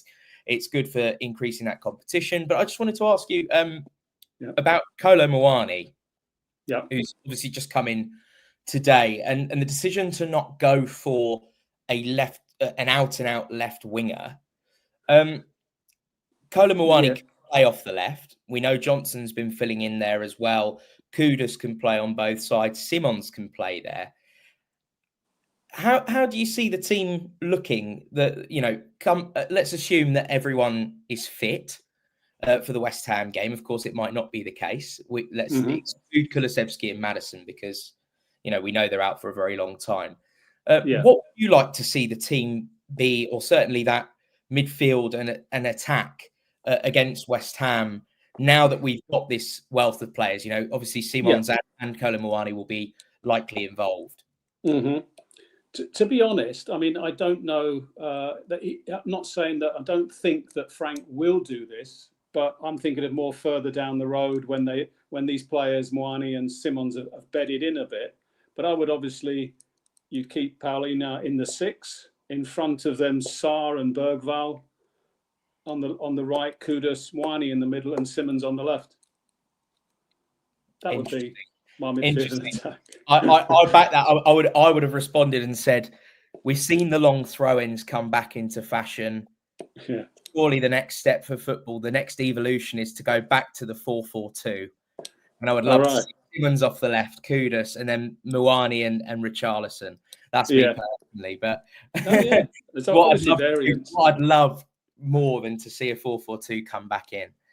4-4-2, why not? I mean, we're pretty, in terms of the team, we're pretty well covered in the midfield. Obviously, you mentioned Maddison and Kulu are out, but we've still got Bentancur, who I like a lot. Very experienced midfielder to cover there. It's still at the back where we're light. Obviously, we've only got Danso, Davis, and Kostakai. You've mentioned the young guy who's gone out to Hamburg, Viskovic, but he's not going to be around for this season. So we're still light in the central defence on the left, or left-hand sided defender. Although Udoghi's back, if he gets injured again, then Spence can switch and Porro would keep his place. It looks pretty good like that. I think the midfield looks good. It's solid, because if Paulino gets injured, I think Bentancur can play that position.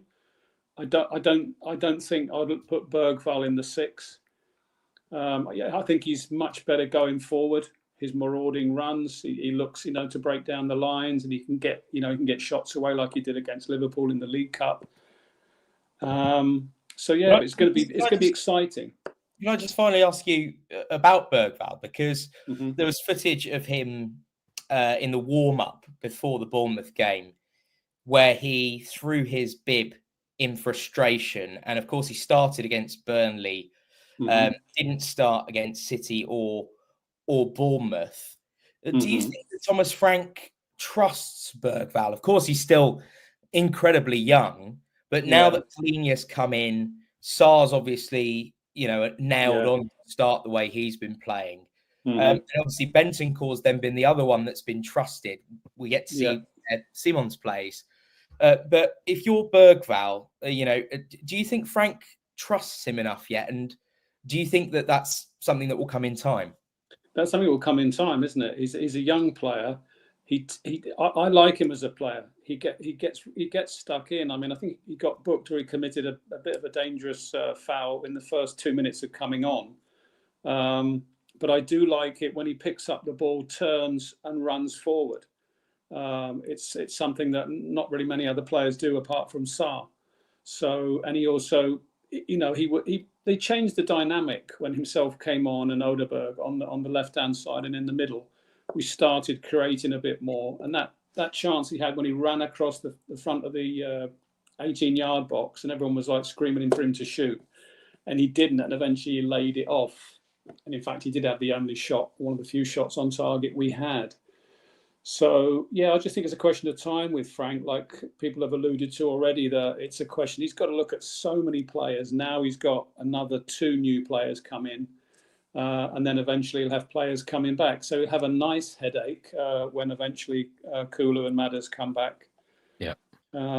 Of course, we got Dragusin at the back eventually after his injury comes. I'm not over keen on Dragusin, but again, he's trying to get used to the Premier League. I'm not sure he's cut out for it myself. Steve, anyway, as per usual, thanks so much for your time. No problem. And we'll talk to you soon. Guys. Thank you all so of much, Steve. George, Craig and Chris, thanks very much. And thank you so much. Keep up the good work. Cheers, Steve. Cheers, Steve. Right. We're now going to go to channel regular Gary. Gary, how are you? Yeah, good, mate. How are you? Very good. Gary, if I'd have said to you at the start of the window that we would sign a number 6 in João Palhinha, an absolute baller in Mohamed Kudus, Javi Simons, a real statement signing, and now Kolo Muani to add a little bit of strength and add goals and assists in that final third, would you have been happy? Yes, I would be happy with those areas. I think that we definitely needed more. I think that everybody probably is in agreement of where those areas are for improvement. However, if you'd have said to me at the beginning of the window, we've got those type of players, international quality, proven in their set leagues, I'd be I'd bite your hand off for one, but I'd be quite surprised and I kind of question who's actually running those transfers, if I'm completely honest with you. Who would you would love to have seen in out the players that we're linked with, Gary, that we didn't sign? I don't know. Lookman would have been the one for me. I'm a big fan of Lookman. I think that he really changes things for us immediately. He's African Player of the Year. He's won multiple awards as well. Been in Serie A Player of the Year, Europa League winner.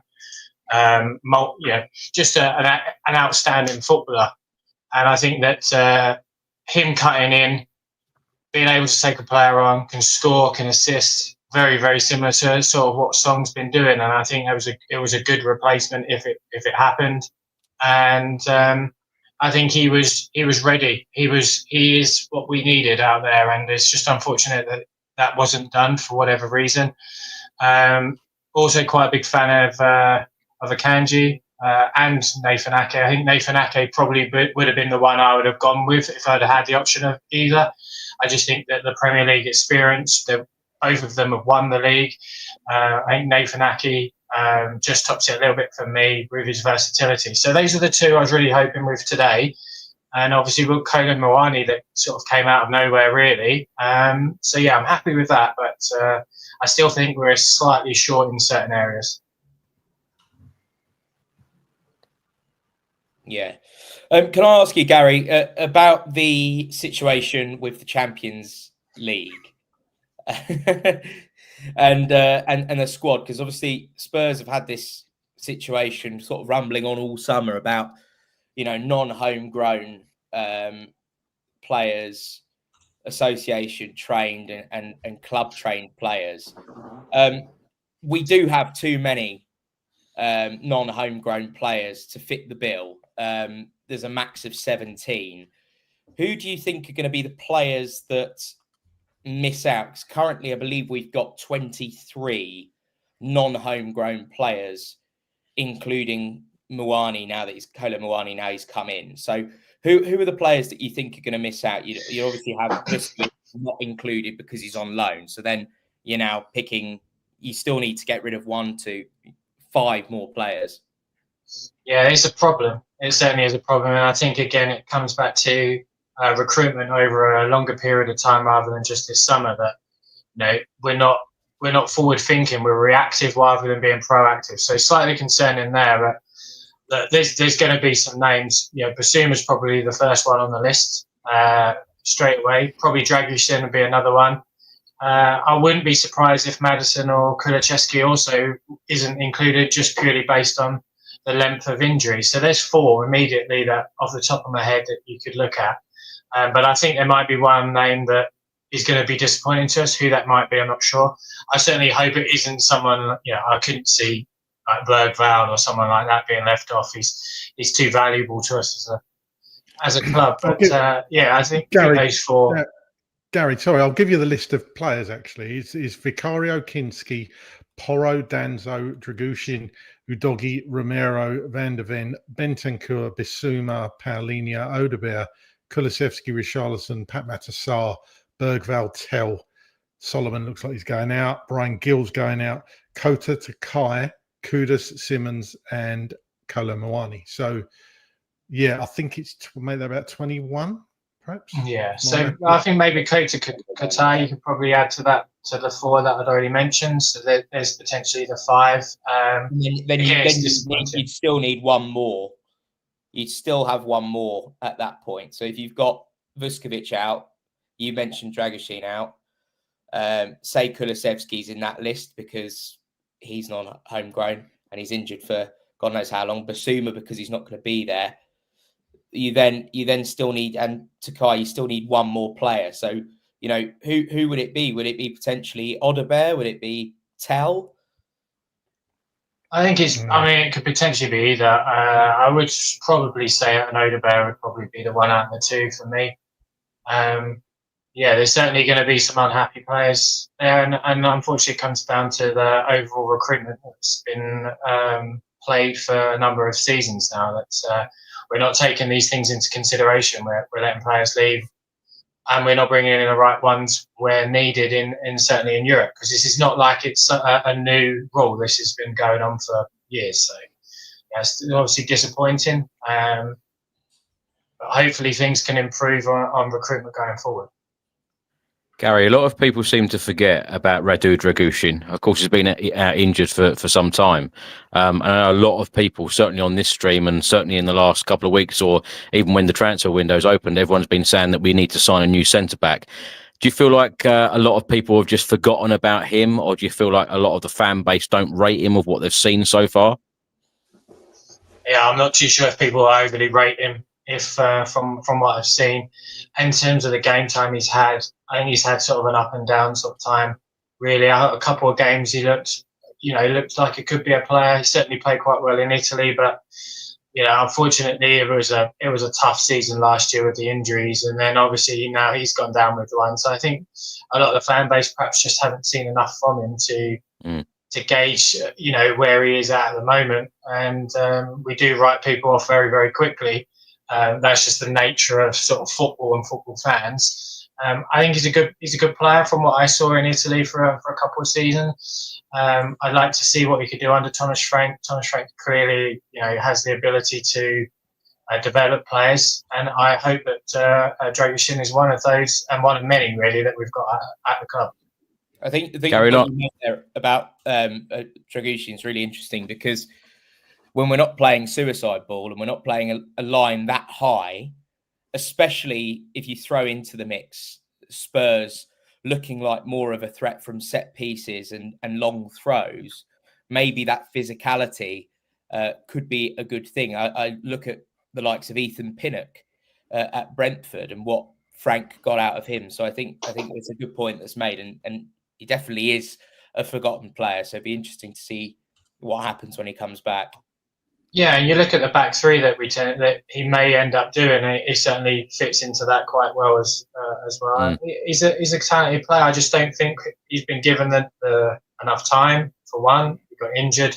And I really don't think Ange Postecoglou's style or system really suited a number of our players. So I think it's back to square one. But I think we should definitely give him some time and hopefully he develops. Gary, lastly, what do you think Thomas Frank would have learnt the most about that defeat on Saturday? Well, it was clear that we were going to lose games. He was very clear in press conferences that we've won and we're going to lose. For me, it's the way that our players again rebound from a defeat or a tough performance. Again, we need improvement, and I think that was the biggest scenario. I think for me, there was clear we were struggling down that left-hand side. I thought Pedro Porro, as I absolutely love the guy, I thought he really struggled against Semenyo, and then obviously the changeover with Spence improved things. So I think that he's definitely working out where the best system is, the best players are. I was very surprised that he stuck with the same team. I thought there would be some changes, and I thought Johnson probably would have been those changes, one of those changes. Obviously, it didn't happen. But I think coming out of that, it was clear. It was clear to all of us, I hope anyway, if we were all aligned, which I'm assuming us four would be, is that there was improvement definitely needed in that squad and definitely in the first team. And I think he came out with that in mind. Unfortunately, we've made one improvement, but where that player is going to play in Kolo Muani, is he going to play left or is he more going to play through the centre? Last year, played through the centre mostly for Juventus. So it's time will tell. But I hope that he looks at things and goes, okay, I need to make improvements in these areas in these particular games, because Bournemouth are a physical team, play really, really quick counter, and they're a good team, as we saw against when they played Liverpool. They're not no pushovers. Absolutely. Gary, thank you so much for joining us, and we look forward to having you on the show again very soon. Yeah, take care, guys. Cheers. Thanks, Gary. Right, we're now going to go to Dorset to talk to Lewis. Lewis, we haven't spoke to you for a long time. How are you, mate?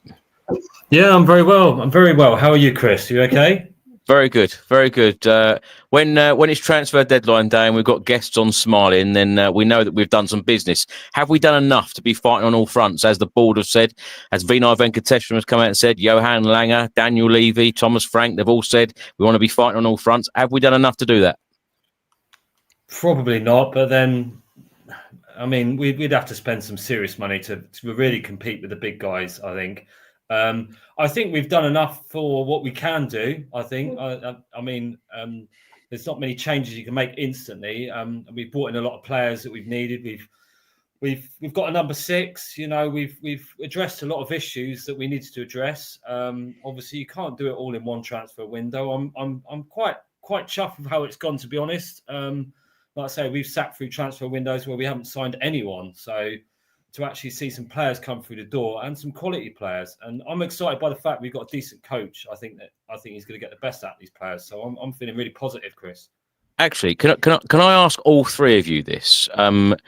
Is the club doing more and more in transfer windows now? Because when we think back to, and it's one of my classic lines, whenever I'm on a podcast or whenever I'm on a radio show or a TV show, saying 518 days we didn't spend money in a transfer window, multiple different transfer windows under Pochettino.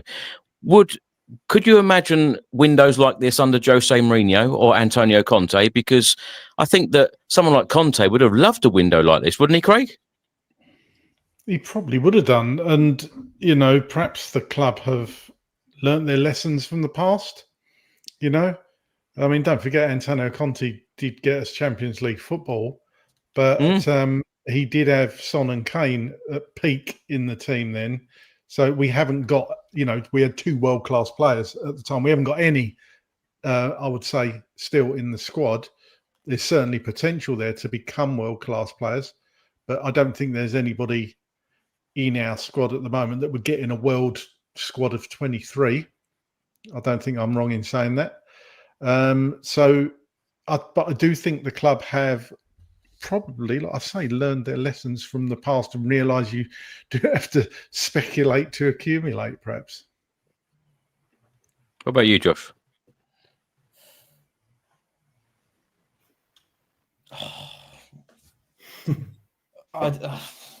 Yeah. Are we doing more in transfer windows, would you say, to what we used to do, say, 10 years ago? I don't know. It's hard because the fees have changed as well. That's the thing. I was just trying to think back because when we had all of those players under Pochettino, you know, we did have some good windows, but I think times have just changed generally. I think the big thing for me was, and maybe I don't know if it's a recency bias thing, that I didn't find myself getting nearly as frustrated with the board after transfer windows as I am now. Although that being said, I think this was a good window. I think the one thing that's been constant is the fact that Spurs have always been one or two players short. And it's that thing where we always seem like our ceiling is to finish top four, and that's about it. And so, look, they say you should always build from a position of strength. And I think we definitely have done that. Yeah. And the squad is definitely deeper, but I just, you know, and of course we've got January to come, but yeah, it's just when you're so close to having that 10 out of 10 window, and it would have been one player or two players, you know, possibly someone like Nathan Ake, for me, that would have turned it into at least a 9 out of 10 window. It's just, it is frustrating. You want to focus on the positives, and I try to, but it's that thing, and that hasn't changed over 10 years.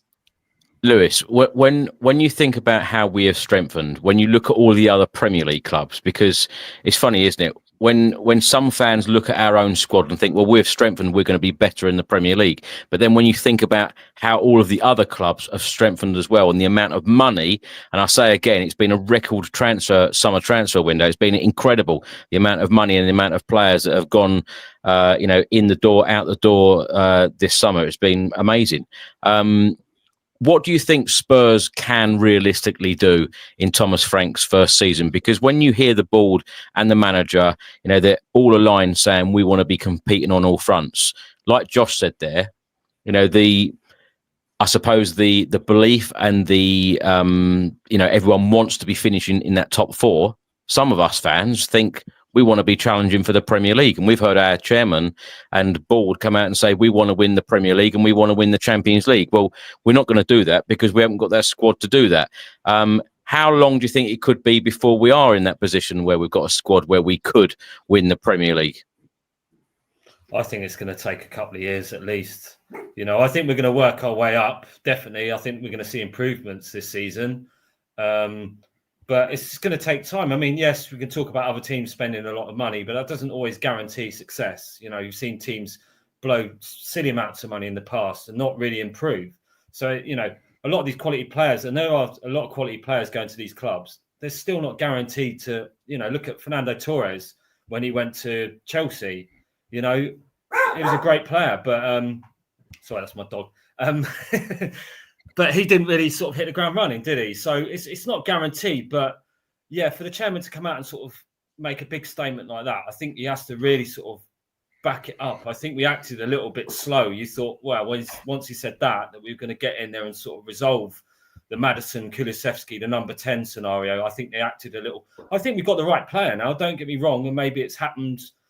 You know, it's happened by accident. We've got the right, you know, the right player that's going to be good for us. But the thing is, you just don't know how these players are going to fit in and gel with their teammates, where they're going to be happy at a club.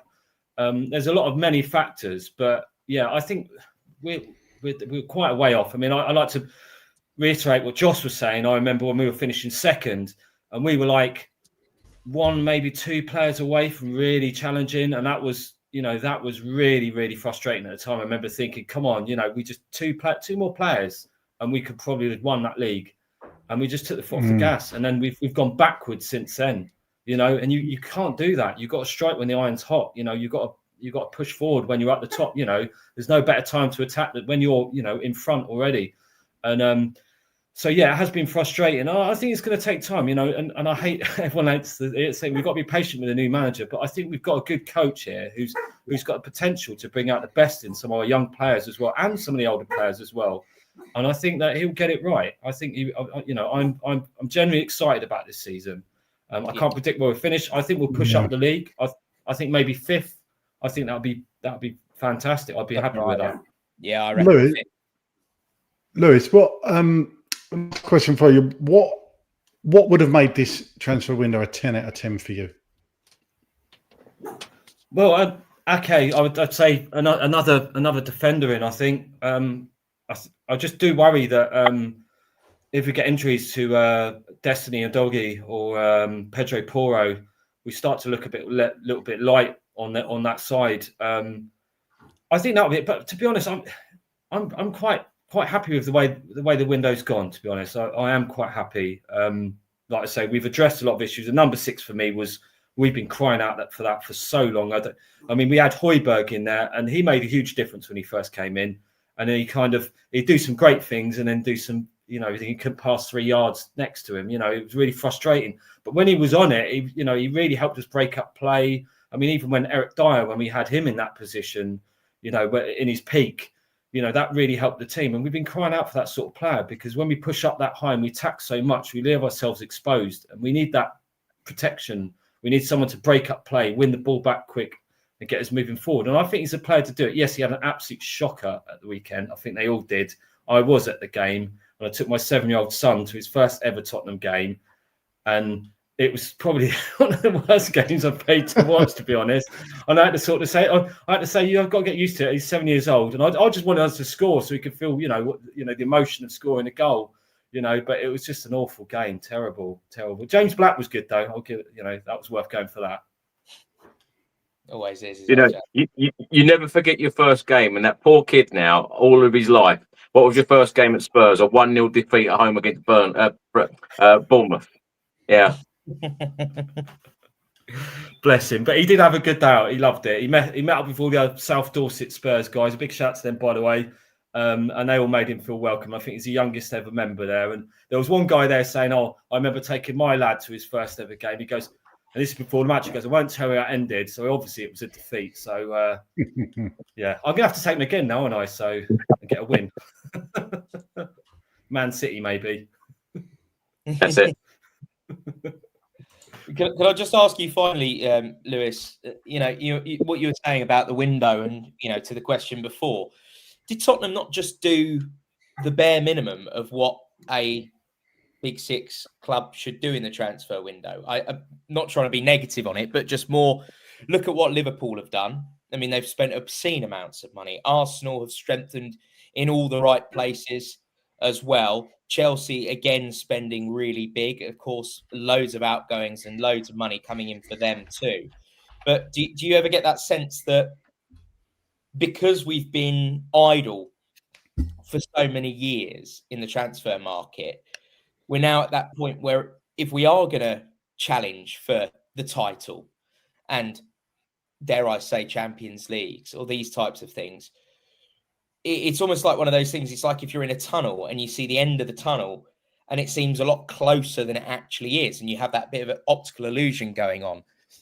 Because for me, it's like I just look at it thinking, we've had a good window, yes, but that's the bare minimum. That's what we should be doing every window, is strengthening like that. Because if you look at what Liverpool are doing, what Arsenal and Chelsea are doing, and City, they're all doing exactly the same thing. They've all brought in equally good players. In Liverpool's case, they brought one of the best strikers in the world and one of the best attacking midfielders in the world, one of the best left backs in the league.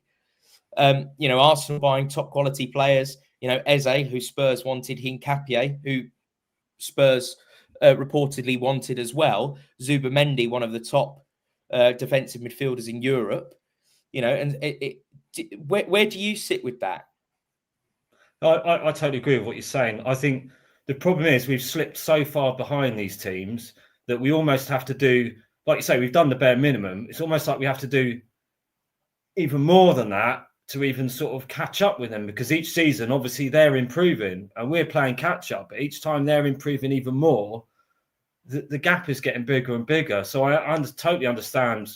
Are we essentially just competing with the likes of Newcastle and Villa and Forest and whoever, Palace potentially, to be the best of the rest? Is that kind of where we're at? Are we accepting that Liverpool, Arsenal, Chelsea, and City are probably up there? Although, of course, we beat City. That's a standard. And City losing at Brighton. But does it feel a little bit like what we're actually doing is just competing to get that final Champions League spot? Yeah, it does feel like that. It does feel like that. But I also remember a time where we sold in a transfer window. We sold Robbie Keane and we sold Berbatov in the last day, and we had no cover for that. So for me, we've made a massive improvement on that mentality-wise. But I totally agree with what you're saying. These clubs are, I don't know how many players Chelsea actually want, because it seems like they want 6 different teams. But, it's just... And why is it only we get talk about in the Champions League about the homegrown players and that? Like, what they got to do then? They must leave about 50 players out. It's mental. But yeah, we are playing a massive catch-up game. And unfortunately, if we sit still, we've got to keep improving. That's the thing. And who knows what... This is the thing. Who knows what Thomas Frank is going to do with the players we've got? Let's look at what he did at Brentford. Let's look at the players he had there. And he turned a lot of them players into stars. They weren't household names. He turned them into big players. So I think if you get the right coach and you buy the right players, you've also got the same chances. The same team that goes out and spends millions and millions and millions. There is the chance. I'm not saying it's going to happen, but there's also that chance if you get the right infrastructure, and the clubs run properly. Bournemouth, hats off to them. They were far better than us. They were a lot more organised. They were more up for it, and that's down to good coaching. But look how they started. They were shocking. They were getting battered every week. It's taken a while for the coach to get his philosophy in, and he's got them well drilled. And you have to admit that.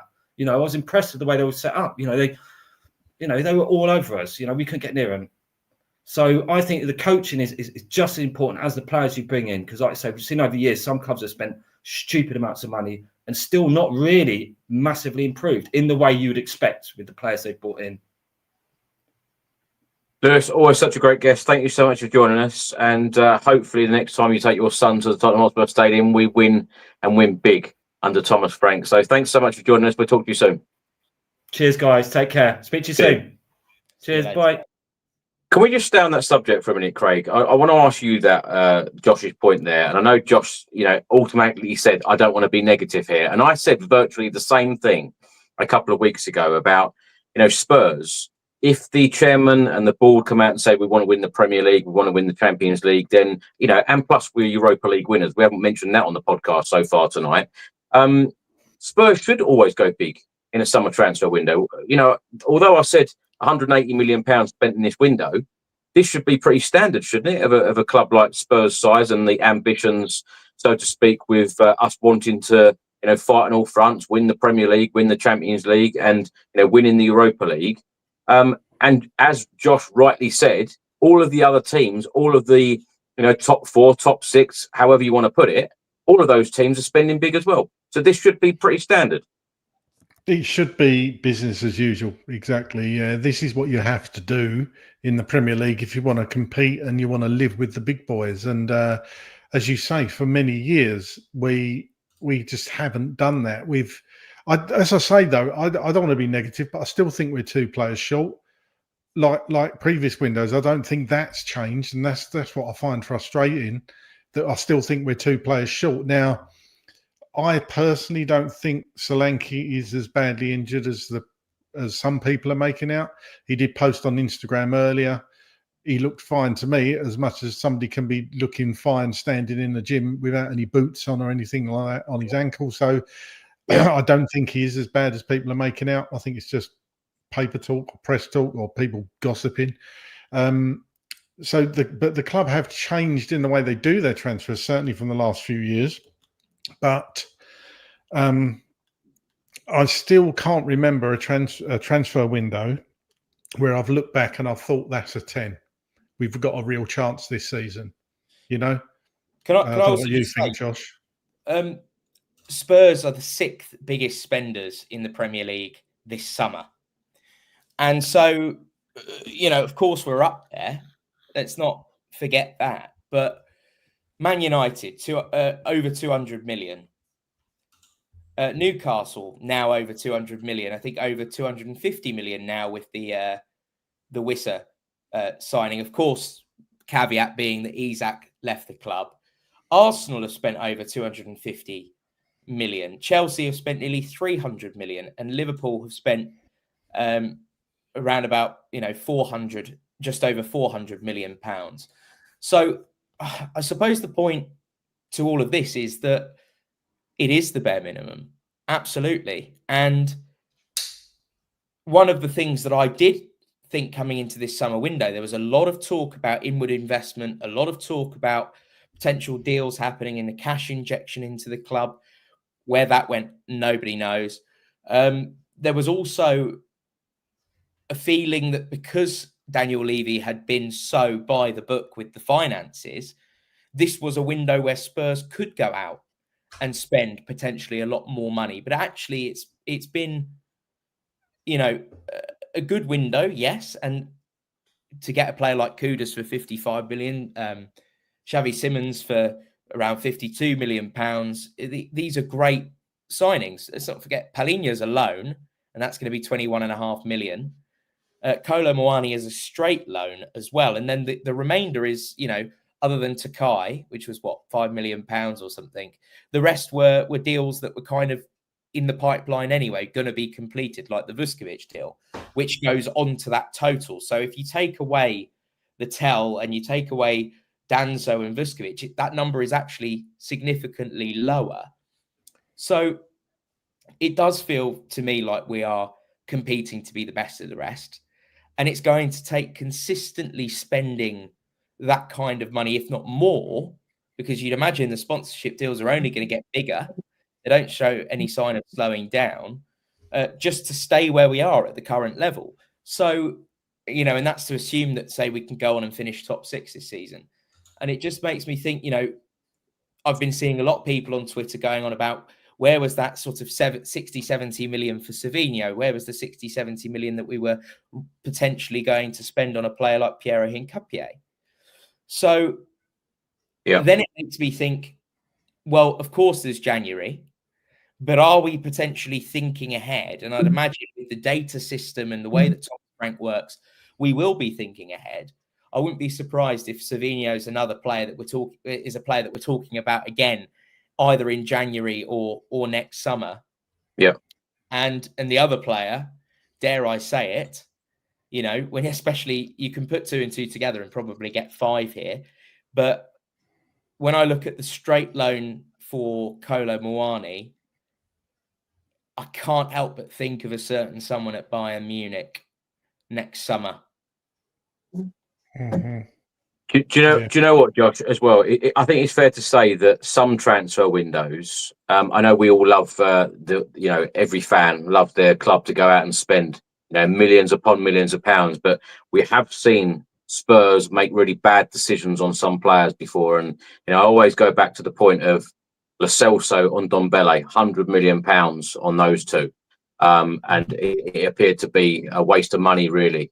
When you look at what they delivered very little with them too. But it's about really good decisions. When you look at good decisions, good signings, Mickey van der Ven is one that I always pick out. And when you think of the £100 million we've spent in this window of Mohamed Kudus and Xavi Simons, I think this is going to be a very different £100 million spent to, Lo Celso and Ndombele. Certainly hope so anyway. Let's go to our next guest, someone who loves a stat or two. We're going to go to Luke. Luke, how are you? Evening, guys. I'm good. Thanks for having me on. Luke, what rating would you give the transfer window? Have Spurs done enough? Has this transfer window exceeded your expectations at the start? It has exceeded my expectations, yeah. There was obviously a lot of talk at the start about a cash injection and potential investment from Saudi Arabia or somewhere else, and that disappeared and died down quickly, which I think was probably sensible, because if everybody knows you've got extra 200 million quid to spend, they're going to slap a bit extra on the price of every player that you're interested in. But yeah, I honestly think this is the most well-backed I think I've seen a manager in my lifetime as a Spurs fan. And I know a lot of people will disagree with me, but I would still give the window a 7 because I think the rating of the window has got to be relative to what everybody else is doing, what your competitors are doing. And to be honest with you, I think everybody went mad this year. We've never seen anything like it. You mentioned that it was a broken record for spend earlier.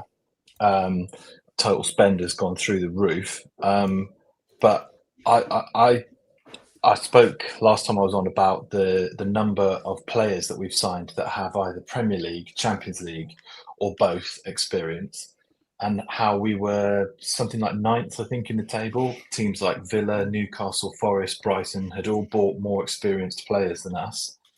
That we'd often relied on players who hadn't had any Premier League experience, and it hadn't gone well for us. I know it does work for some other teams, but it really hadn't for us.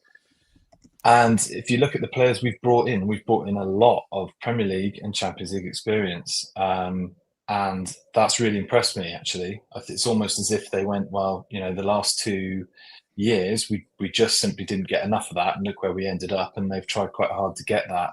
Of course, you're always going to end a window with players you wish you would have had. Everyone's mentioned Lookman, and I agree with that. I think he would have been brilliant. There's a possibility that maybe further down the line he would be a good person to come in. But yeah, I've been impressed with it so far, actually, and I'm pretty pleased. Luke, do you think Spurs would have gone for Muani? Do you think he was one? I know we've kind of covered this, but I find it interesting because he clearly wasn't their first choice. Do you think it was a last minute bit of panic? They thought, who can we get? Or do you think they have continually tracked this player? As Chris said, we know they've liked him. Do you think they perhaps a bit like the Arsenal Eze deal that they had an agreement in place? Because this was done pretty quick for Tottenham today, wasn't it? Yeah, it's a bit of a weird one. It's like you've got an interest in a girl and you've been asking her out for ages and she's not interested, but then her boyfriend treats her terribly and dumps her, and you're like, you still want me? It's a bit sad, really. But no, I think I said it last time, actually. I think it's another example of the club's ability to strike when they think the opportunity is there, and they are opportunists, which is, they're not proactive in that sense, but I think that's why people leave it late to sign players like that, because he is the perfect. I mean, Daniel Levy, we know, loves players like Muani because he plays 2 or 3 positions very well, and he can slot in different places, and they love that because I think they see the value of that player being far higher than someone who is very static in a singular role. And it's very possible that he starts on the left with Rishi up front in his first game. So. I think it is opportunism, definitely. I think that they jumped at the last minute, but you never know with all the rumours. But it did sound like they had people lined up. But when Dom Solanke's injury was sort of being talked about as being longer than we thought, and they saw that Muani to Juventus was falling apart. I mean, if you think about it from PSG's perspective, it is a strange situation. They thought they were getting him sold to Juventus. I've read stuff about it. I'm not really sure why it collapsed, and they've ended up only loaning him out. They've really failed there. So I think their loss is our gain, really, with Muani.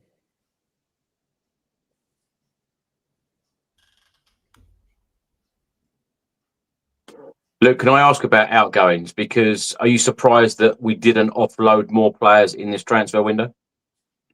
No, I think we've been bad at doing that forever. I can't remember a time when we're good at that.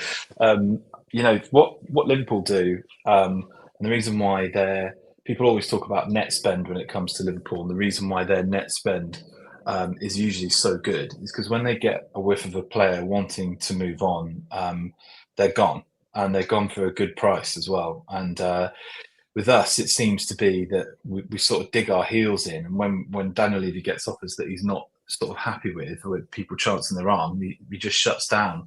And I think that we just don't seem to negotiate well when it comes to moving players on.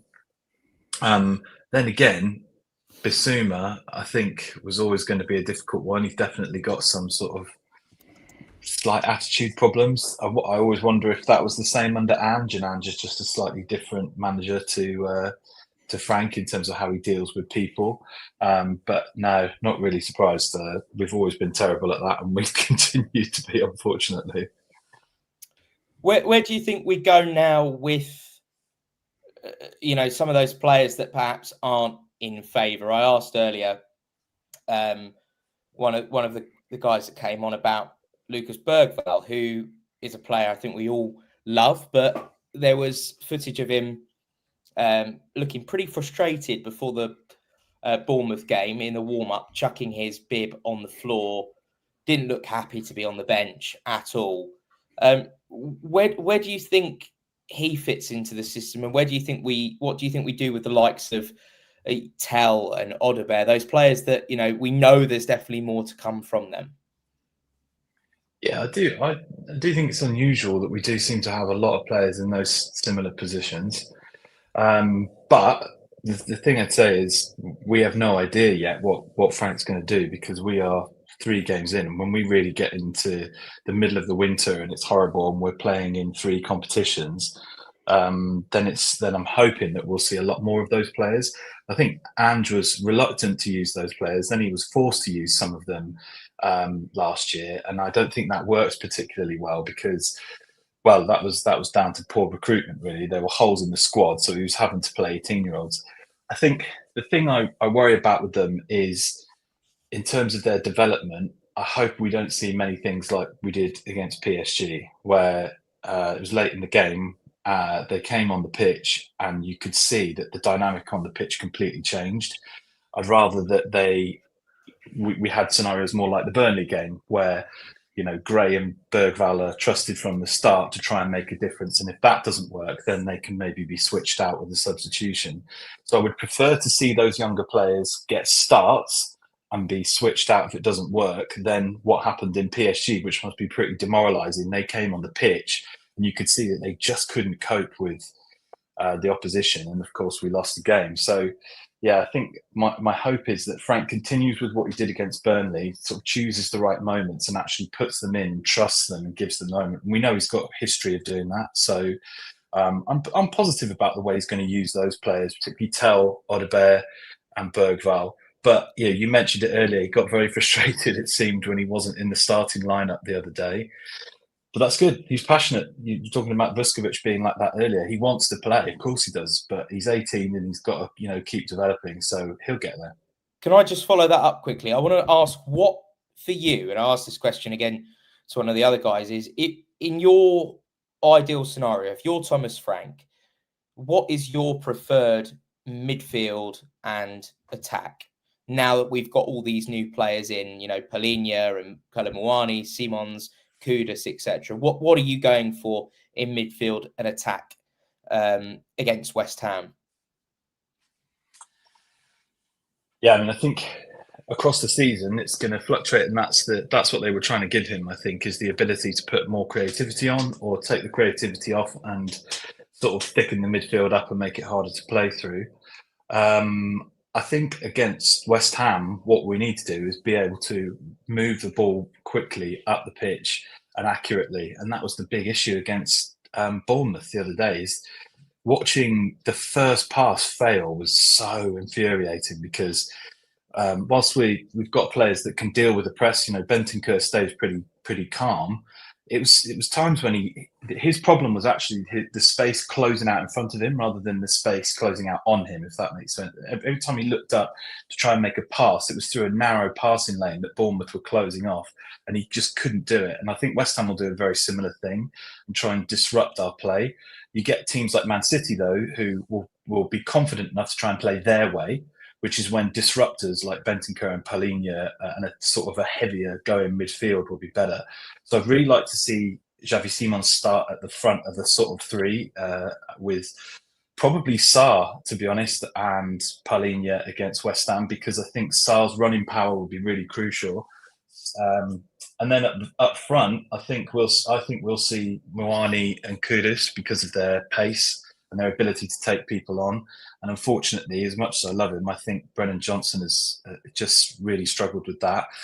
I think that would be really refreshing to see. And then Richarlison's obviously been in great form, so him in the front line would be brilliant, I think. But I think Xavi Simon's at the front of the three there, with Sarr and Palhinha behind him, will be exciting to watch. I'm excited to see that, actually. But now we've got to bloody wait 2 weeks or however long it is.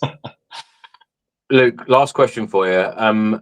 Who out of the squad that was here last season under Ange Postecoglou, who do you see Thomas Frank getting the most out of? I know Josh mentioned earlier about Pape Matar Sarr, and a lot of people have been talking about Sarr, but apart from him, who do you think we're going to see the most from, or the biggest difference from come the end of the season? That's the fullbacks, I think, for me. I think there was clearly a bit of a problem with Porro's defensive ability against Bournemouth, and when that changed, when he came off, unfortunately for him, we looked a little bit better. But the fullbacks, he's completely changed their role. Last season, people had worked out what Ange, liked to do with the inverted fullbacks, and they basically got marked out of the game. And what they started doing was pressing the opposition into their own box, and they were easily marked. And then the balls were just playing over the top of their heads, and we were being counter-attacked really easy. So they became incredibly ineffective. This season, the two of them are already the highest. Here's a stat for you: the highest successful pass rate into the final third of any defender or fullback in the Premier League. So he's got them completely involved in all of the attacking play, and they're doing well with it as well. So a lot of people have been talking about Sarr, like you say. I think the fullbacks, by the end of this season, I think people will be lauding them for their attacking output and how crucial they've been for us going forward. Luke, thanks so much for joining us, and we've got you booked on a future podcast, so we look forward to talking to you again very soon. Thank you so much. Cheers, guys. Have a good evening. Bye. Cheers. Right, we're now going to go all the way to America again to talk to Jim. Jim, how are you? I'm doing good at the moment, Chris. I am kind of excited about the transfer window. It was not a perfect transfer window, it was really frustrating for the longest time. All the teasing with Gibbs White, no, not Gibbs White. Eze, no, not Eze. Sabino, no, not. But finally, they got a couple signings in late that surprised me just a little, because they were both players that I thought were never going to come to Spurs. I thought that Chelsea had Simmons all wrapped up, and I thought that Randal Kolo Muani didn't want to leave Italy, is what I'd heard, and I guess I was wrong. He was open to it, so I am pleasantly surprised. It was not a perfect window by any stretch of the imagination, but I am reasonably pleased at the moment. Jim, does Kolo Muani, does he walk straight into this team in front of Dominic Solanke and Richarlison, or does Thomas Frank play him on the left? Does he play him on the right? Or is he going to be that super sub to come off and be that option in any position? Good question. I think against West Ham, he's probably going to come off the bench because he won't have had, it's not international break right now, so there's going to be like a week and a half of no team practice. So it's only going to be like, a shortened week of team training with him in the squad. So I think he'll come off the bench against West Ham. After that, I think it's going to be a rotation. I think we're going to see a different striker midweek than we do on the weekends sometimes. And that's okay with me, because I like the idea of rest and rotation. And if you're getting the players in that can come in without being much of a drop-off to your starters, then you want to rest and rotate regularly. So I see a rotation going. It's going to be Richie or Dom sometimes. It's going to be Kolo Muani sometimes. But I'm going to wait and see what Frank comes up with, because he's going to have to figure out what rotation works the best. Jim, you say about no drop-off, but everybody's got a strongest 11 in their head. What do you think Spurs' strongest 11 is? Everybody healthy, at least who's healthy now. I'd say right now it's Richie at striker, Kudus at the right wing. Left wing is kind of up in the air right now. Simmons will be our starting 10. Palhinha will be our starting 6, and I see Bergvall and Sarr rotating at the 8. And of course, the back line starting is going to be Spence, Mickey Van de Ven, Romero, and Porro. But against certain teams, I'm thinking that Porro will get rotated out because he doesn't have the pace to play that defense when they play that long ball over the top and the other player gets a step on him. He doesn't quite have the pace. Josh, am I saying something funny? No. I'm just reading, going through Twitter at the moment, and someone has pulled an almighty prank on one of, you know when you get on deadline day, people are doing live streams just like this, and they put the comments up, and people are putting players like bend over, and one was ligma. I'm not going to say it, but yes. They're rife at the moment. So, Joshua, do you have a question for Jim? I do. I want to ask you about Brennan Johnson, because Brennan Johnson came under fire from Spurs fans after the performance against Bournemouth. Of course, he's playing on the left-hand side under Thomas Frank so far, as opposed to on the right. Where do you stand with Brennan Johnson so far? Because, of course, it's easy to forget. Well, I think when a new season starts, you often don't think about last season. The guy won us our first European trophy in a number of years, our first trophy in 17 years. But he has looked to struggle just a little bit. What's your take on Brennan Johnson and where he fits in now that we've got Kolo Muani, who can play off the left, Simmons, who can play off the left as well? Yeah, I see Brennan Johnson as still being an important member of the squad. I think he's still going to score some goals for us this year. I think there's an adjustment he's going through right now, trying to adjust to being on the left. And he had a good working relationship with Porro on the right when he knew when he had to hustle back and help out Pedro, and they tended to work together well in that sense. And I don't think he's got quite the chemistry down yet on the left, even though he and Jed Spencer played together at Forest. They played together on the left, and so I'm on the right. So it's an adjustment, and I think that likewise with some other positions, I think you're going to see a rotation at left wing.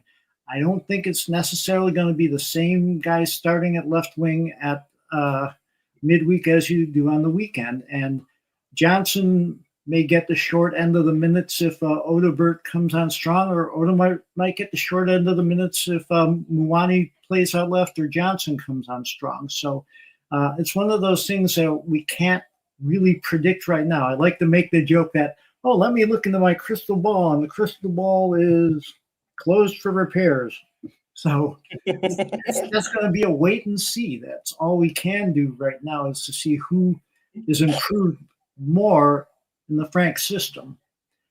Could you see a scenario where maybe in the way that, when Udogie came on, Spence went to right back, where actually Kudus goes to the left and Johnson goes to the right, where he's perhaps a bit more comfortable? I can see that happening. The one thing I can't do is read Thomas Frank's mind. And as Chris has pointed out on many occasions, it's sometimes hard to predict exactly what Frank's going to do with the lineup and with the formation as well. So I hesitate to make any solid predictions or saying definitely him here, definitely him there. And so, no, wait a minute. Thomas Frank may have other ideas than that. And I'm just kind of inclined to wait and see what he does do, because I think that he, does see things and try things differently. I mean, he eventually got around to moving Spence to the right against Bournemouth. I would have done it a lot sooner in the game than he did, but he did figure out that that's the best way to close off those long balls over the top down our right side. So it's unfortunately going to be almost impossible to predict right now. I think that's a really good point. It's so early to tell because 1 minute Johnson scoring against City, and then the next, we have this Bournemouth performance. And do you think that as fans we get a bit carried away with the sort of roller coaster of each game, and every game is the end of the world if it doesn't go your way, and it's the best thing on earth if it does? A lot of fans get way too carried away over a good result or a bad result. And I'm guilty of getting carried away sometimes by a good result, but I try to take a bad result on a more even keel. We did not play well against Bournemouth. We got out-muscled, out-hustled, and worst of all, outworked, which should never happen. No one should be able to outwork us because that's one thing that's always under your control. So it was disappointing. It was frustrating, but I'm not going to be doom and gloom about it because it's one game, and I think Frank may already have said a few things in the locker room after that game about what we need to do to make sure it doesn't happen like that next game. So I'm content to see how that goes. Yeah, brilliant. All the comments are rolling in now since trying to can't stop laughing. Since finding that on Twitter, everyone's throwing in their inappropriate names for made up players. Have you got one, Jim? Not at the moment, not that I could say on air, so I think I will withhold comment for the moment. I'm overall, I'm kind of cautiously optimistic about the year. I don't know that we're going to challenge for the league or challenge to win Champions League or are the favorite for a cup or not, but I think we've got some squad improvement here. We've gotten some people in the door that were plugging some holes we had in the lineup. We had a hole at number 6 where we weren't happy. We got an upgrade with Polina. We needed someone to be creative going down the right wing to take on people more with the dribble. We got Kudus. That was a good signing. Xavi Simons looks like an excellent signing. I've seen some of his highlight clips and his ability to take people on the dribble at the number 10. That's something we haven't had so far this year with Madison out, and it's something that we really could have used that against Bournemouth, frankly, because we needed someone who could take someone on the dribble and make something happen. So I'm excited about the signings we have got in. I would have liked 1 or 2 more maybe, but I'm cautiously optimistic. Jim, last question for you. Christian Romero, how impressed have you been with him since he's been given the captain's armband? I think it's a very positive development that he got the captain's armband. I think he wears the responsibility well. I see him out there talking with teammates, being a little bit more vocal than he's been in the past. I see him keeping a cool head more than he has sometimes in the past, which I think, his reputation was a little undeserved at times because he was a very physical player and he just got called for some fouls that I think were overly harsh calls, but I see him as being very solid there. I see him working well with Mickey Van de Ven. The two of them together are a great pairing, and I love seeing that. I saw one, I think it was a City game where he was running back and the opponent had a step on him and Romero didn't want to, take a yellow card or risk a red card by trying to make a tackle, but he saw Mickey Van de Ven coming, and so he just sort of backed off a little and let Mickey take care of it. That's responsibility. That is keeping a clear head, and that's what I like to see a lot. And the only question is, can we keep both of them healthy all season? If we can, top 4 should not be a huge obstacle if we can keep them healthy. Doing well in Champions League should be possible if we can keep those guys healthy. And we're going to have to rest and rotate. There's going to be times like West Ham, I think, is a perfect opportunity where, even if we don't have our absolute best 11, we should still beat them. We can give Bergvall a go there. We could give Odebert a go. We could, don't want to change out the entire 11, but we got to start into the mentality of, the guys who are playing on the weekend are not necessarily going to be playing midweek. And some guys that we want to be sharp midweek are going to rest on the weekend so that they're at their sharpest and fittest for midweek. So I look forward to that. I'm hoping that it works out like that. I hope Thomas Frank has the rest and rotate ideas already going through his head. So I'm cautiously optimistic. Jim, thank you so much. Always a great guest. Thank you so much for your time, and we look forward to talking to you again very soon. I look forward to it too. Come on, you Spurs. Thanks, Jim. Des says here, I have a question that nobody seems to be able to answer. Why on earth did we not slap £50 million on the table for Mark Gay today? He only wanted Liverpool, Des. And from what Craig said earlier, reading online, that the deal was falling through anyway, but he only wanted Liverpool, not interested in a move to Tottenham whatsoever. We are now going to go to Stu. We haven't spoken to Stu in a little while. Stu, how are you? Hey guys, yeah, doing very well. How's things? Very good, Stu. Are you pleased with the summer transfer window? Yeah, my tagline is a little tongue in cheek: "Dare to be happy." But I think Spurs fans have to dare to be happy, because if you told us at the start of the window that we were going to sign those players as well as Romero, Spence on long-term contracts, I really can't imagine that many people would have turned that down. So I think it's always important at the end of a transfer window, we always have a different perspective from what we're hoping for at the start. So I think most people would have bitten your arm off for this. And I'm happy. Yeah, I'm really excited to see these players get bedded in. There's real quality. I actually think Kolo Muani is a cracking signing. He's got a lot about him. We've wanted him before. He did really well with Juve, and he's shown class any time that he's got minutes. So I think actually he can bring a lot, and he can also play off the wide positions. So even though we haven't got that elite left winger in, he can do a job there. When you talk about Kolo Muani there, Stu, and I read some stats out about, he's been at PSG for a couple. Frankfurt for a couple of years, PSG for 18 months, then at Juventus for only 6 months. It seems and appears that he wants to be settling somewhere and feeling loved somewhere, and Spurs could be that place. I know it's an initial loan, but there's absolutely no reason why the deal couldn't be a permanent deal in the summer if this does work out. And look, perhaps it's not a coincidence that Simonsen and Kolo Muani coming through PSG, where they're bringing in a lot of quality to the club. They can't play them all, and we've seen the amount of good players that have left the club and gone on to do really great things. So I hope that we can be a recipient of that good, not fortune, but just taking opportunities where they come to sign really, really good players who just haven't, for whatever reason, quite settled at a club yet, but have shown real quality.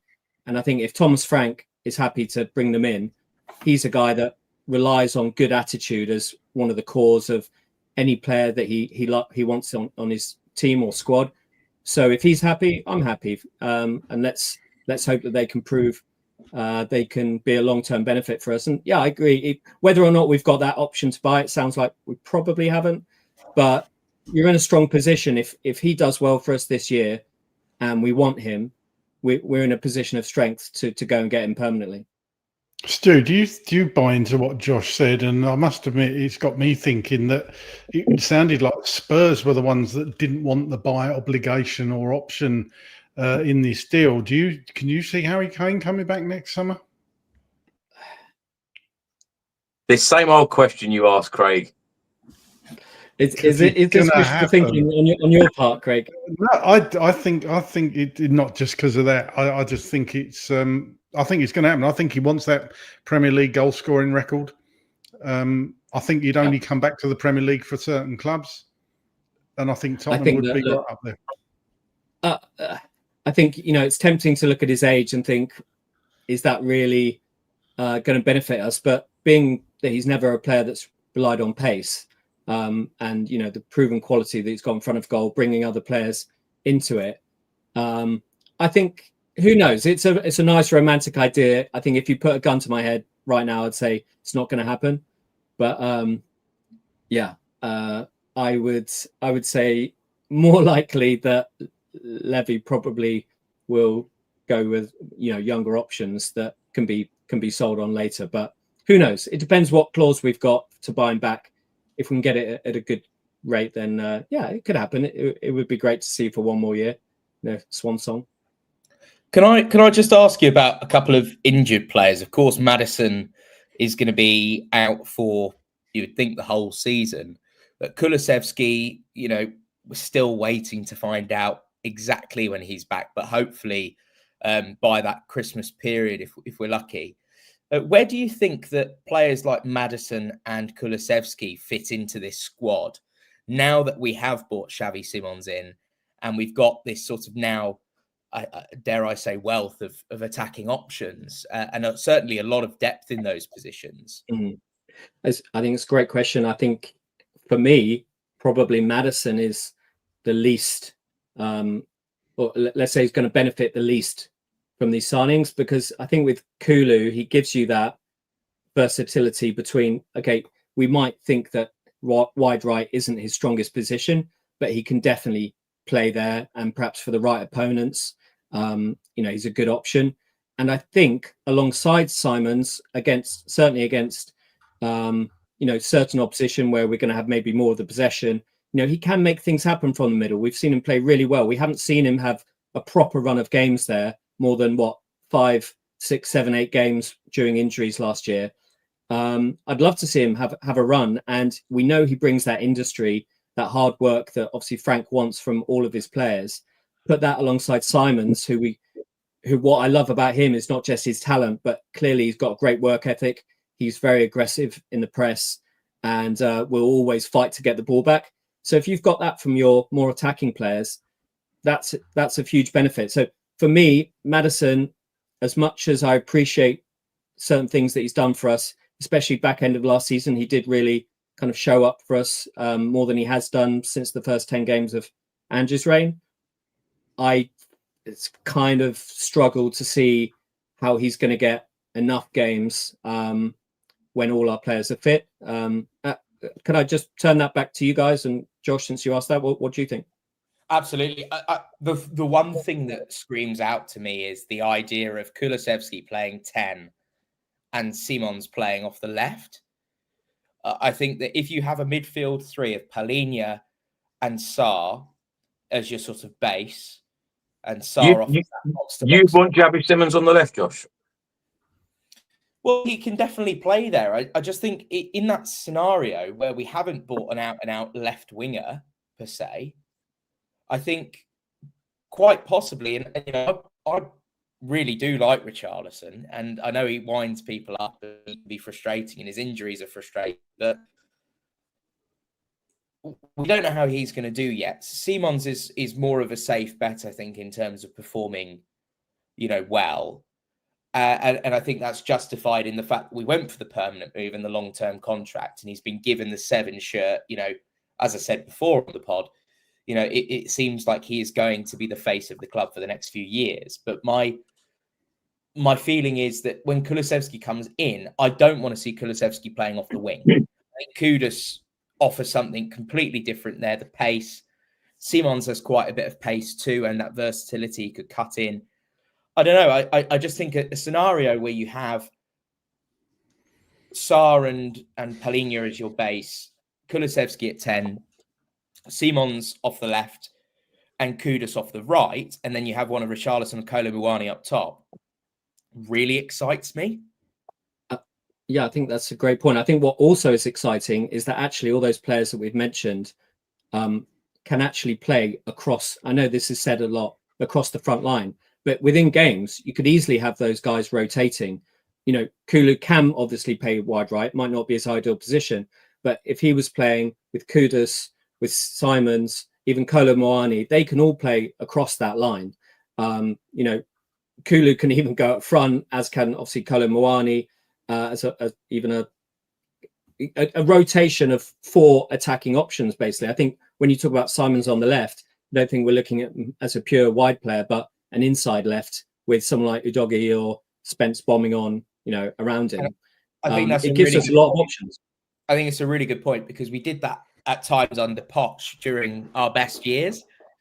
And especially if you play up against a team that's doing man to man, and as we did against City so well, you start really making life difficult for defenders, opposition defenders, if they're swapping sides, because each player offers something slightly different. And then you've got the likes of Johnson, who can come on, who, in Frank's words, is a deep runner, who can make those sorts of ghosting runs into the box. And then you've got Odebear, who could come on with his pace as well. It just seems like Spurs. I think it was one of the first guests that came on said that they weren't sure where the goals were going to come from. I think this team's going to score hatfuls of goals. Can I just say, Luca Bendoni, the journalist, has just stated that Porto are still considering a move for Manor Solomon after Crystal Palace deal has fallen through. It looks like the Manor Solomon is staying at Spurs. That's not ruled out. So it looks like his deal to Crystal Palace has fallen through. Stu, what I was going to ask, Glenn here has said we haven't got a solid left winger. Craig also said about we haven't replaced Son. Do you worry about that? Or, I know you guys have just been talking about Gabby Simmons possibly playing on the left. We know that a number of players could play on the left. Brennan Johnson, Richarlison, you've got Tell, you've got Odebear, you've got a number of players that can play there, but none of them are a left winger. Are you disappointed that we didn't bring in a left winger? It's tempting to be really disappointed by that, but I think if you just look at it in the pure sense of replacing one of our greatest players, then of course we haven't done that on the left. We haven't replaced a player that has been elite, before perhaps the last couple of seasons, but still producing, even though he's been past his best. We haven't replaced with that elite winger, left winger. But when you look at the options that we brought in across the attacking line, then actually I think we're considerably stronger than we were last season. And I think that's the most important thing. So we haven't replaced Sonny at his greatest on the left, but what we've done is brought in strength in the other positions, which I think more than make up for that. That's not to say that I still wouldn't have loved Savinho or an elite or potentially elite left winger, but we've got threats now in all those different attacking positions, and I'm really excited for Kolo Muani. I think he'll bring a bit of an unpredictability. He's got that kind of long frame, but also some really nice skills, good touch, and a classy finisher. So I think don't underrate what he's going to bring. Overall, of course, we could say we haven't replaced Sonny at his prime, but we've strengthened overall, and that's the most important thing for me. Stu, thanks so much for joining us, and we look forward to talking to you again very soon. Thank you, lads. Enjoy. Cheers. Right. Cheers.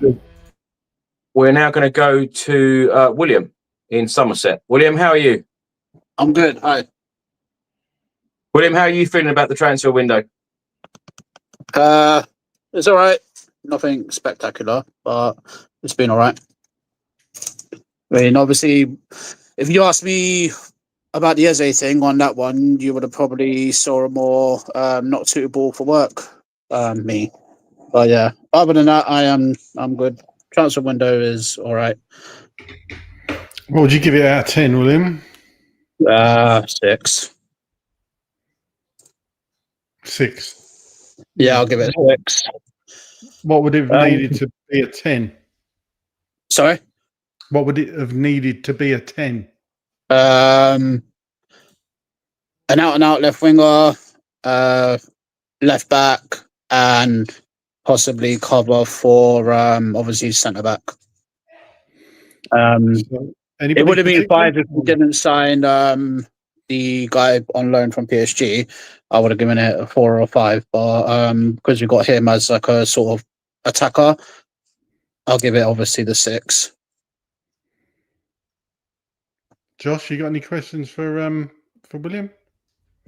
Yeah, I just want to know what everyone's thinking in terms of, how we're going to line up against West Ham with the new signings in. What's your midfield? What's your attack? I'll probably say go for the same lineup as what we have done, and sort of like breed Simmons in. Like, don't just put him in straight away, because obviously he's got to get used to the whole formations and everything, and how the Premier League runs. So I'll probably say stick with the same formation, and then just kind of like bread them in, I would say. Would you keep? So you'd keep the base of Bentancur and Palhinha. You wouldn't be tempted to put maybe Bergvall in, or no. It's obviously if Palhinha has been good when he's played, and Bentancur, they've been amazing. Obviously, Bournemouth took us apart. I don't know what happened with that game, but obviously we're obviously going to lose games, but it's a learning curve for Frank. So I would say stick with the same formation, and then slowly bring the players in, and hopefully, obviously, he needs to change for cups as well. So obviously, we've got the depth now. So hopefully, he will change and use players a lot more.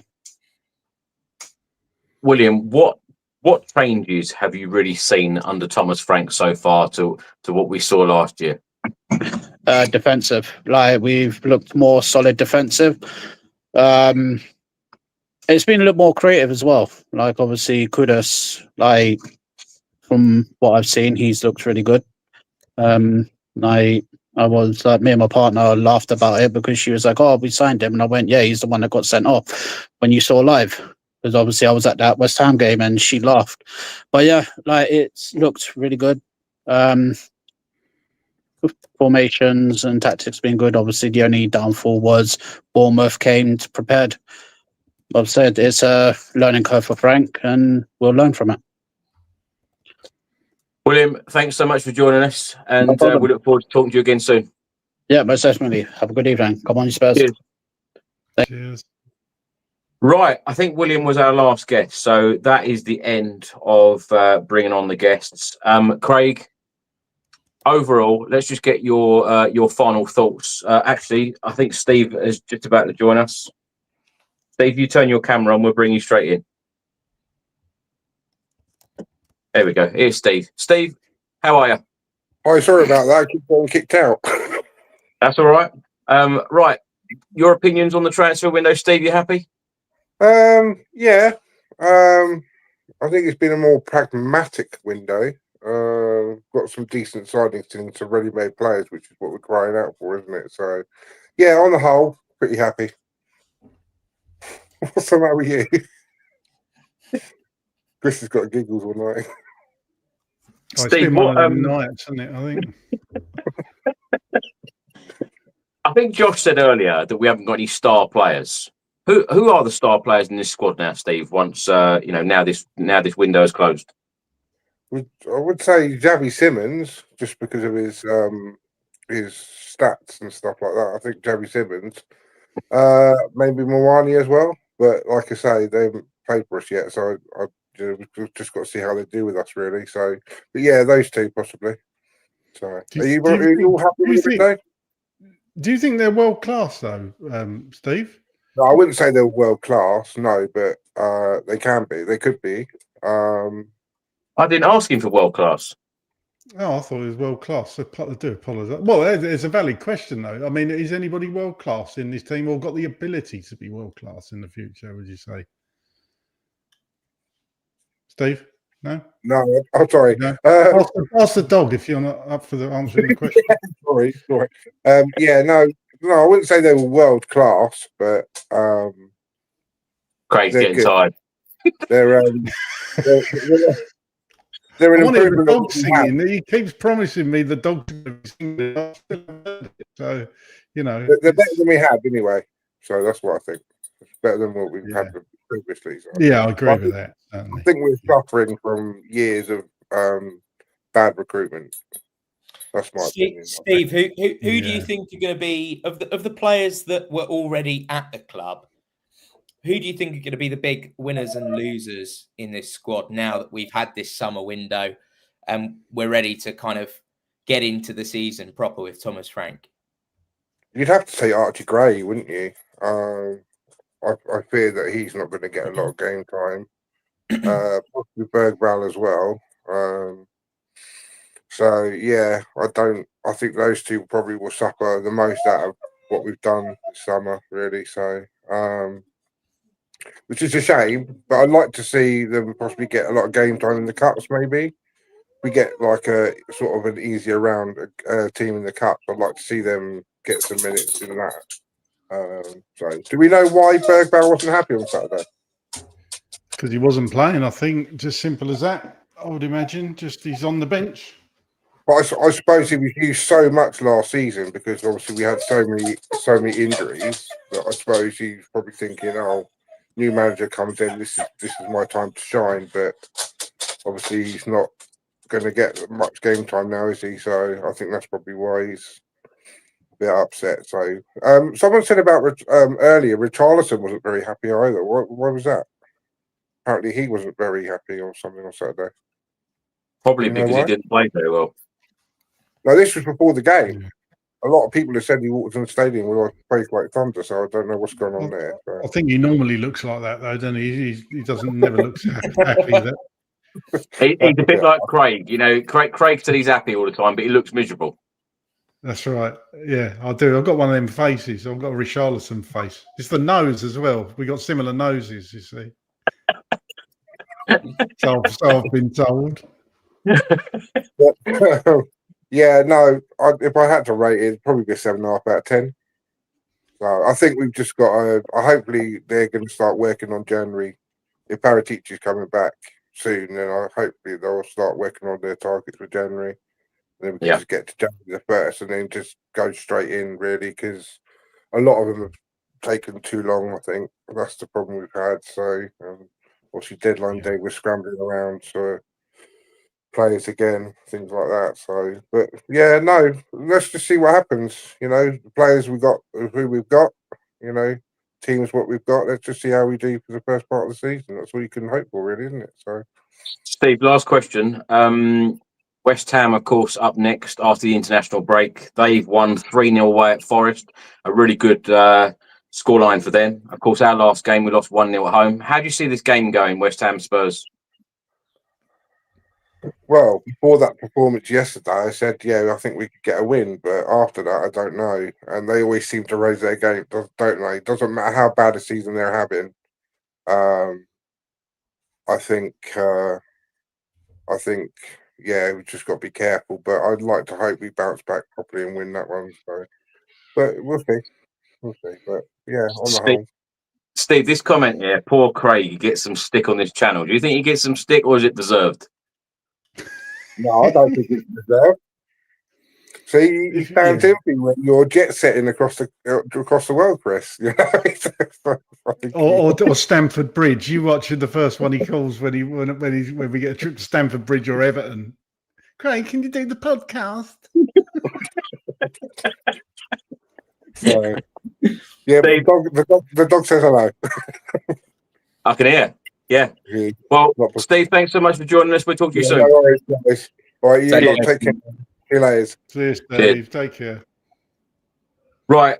That is the end of the show. That is the end of talking to the guest. Let's just get your opinions and your ratings on the window. So, Craig, officially 8 signings in through the door.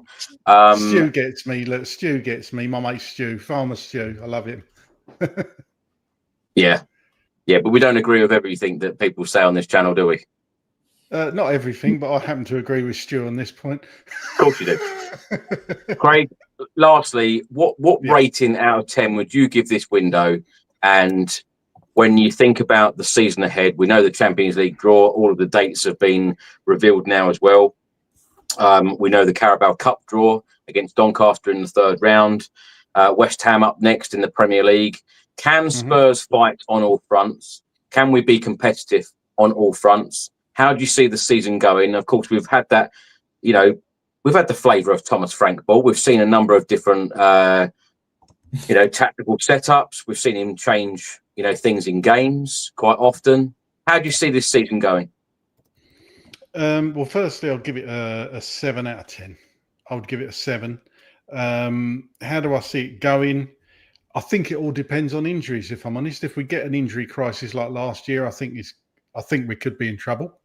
But hopefully under this system with Thomas Frank, I'm going to go out on a limb and say I think we're going to be a bit more lucky with injuries this year. I think we've had a fair share of bad luck already, losing Maddison, Solanke getting a knock. But I think that on the whole, look, footballers get injured all the time, but I think we're going to be better off in that position. I think we got a chance to finish in the European positions. I do. If you're asking me if I think we're going to win a trophy, that's like finger in the air stuff. I personally can't.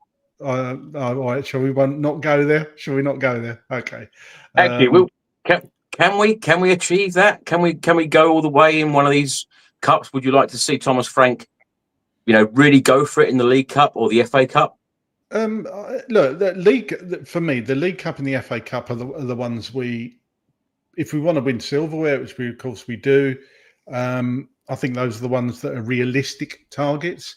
I think the league we're not even in that conversation at the moment. Champions League, again, I would put us in that group. If we get out of the group stage, if we finish in the top 8, that is an achievement in itself. If we actually qualify for the next round, the knockout phase, the match, if we finish 9 to 24, I think that's a good achievement. And then it's luck of the draw who we get. Essentially, any team in the league can win the FA Cup. I do believe that, and probably the League Cup as well. So those are your two things that perhaps we should be targeting. But it seems to me that Frank is probably just looking to build this squad. So he's at this second, he's probably not targeting anything other than trying to get the players to gelling in the new players and just seeing how we go. I think the next few games, we're going to find out a lot more about this squad. Like you say, West Ham up next. Big game. Knowing our luck, West Ham are going to come good against us. Obviously, they won the other day against Forest. It would just be typical for Paquetá to have an absolute blinder against us after being linked with him for a month or so. So I think it all comes down to just bringing these players into the team, letting them gel, and just seeing where we go, and just being lucky with injuries. Yeah. And Josh? Yeah, 7 out of 10 for me. Could have very easily been a 9 or a 10. I'm happy to play.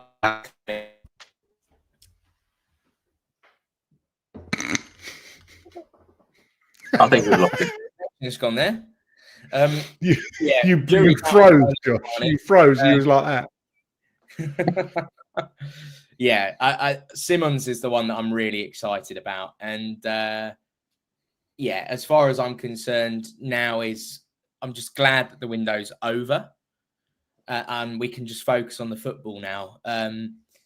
It was typical that West Ham won at Forest and did that because we were never, ever, ever going to get an easy ride at West Ham. We just know it. It's just the way it works. They could have lost that game 7-0 and we would still have a bloody difficult time at West Ham. But yeah, just really looking forward to seeing how these players gel. And I think it might take a little bit of time for it to all come together. But, thankfully, it seems like Frank is happy and it seems like he's got enough depth, certainly in those attacking positions, to see us through to January. Josh, I think it's the first time you've co-hosted one of these shows where we bring the fans on from around the world. How's it been for you? Because a lot of them have agreed with each other tonight, haven't they? Yeah, I think we're probably. It's actually quite nice that as a fan base, I think we're probably all in a,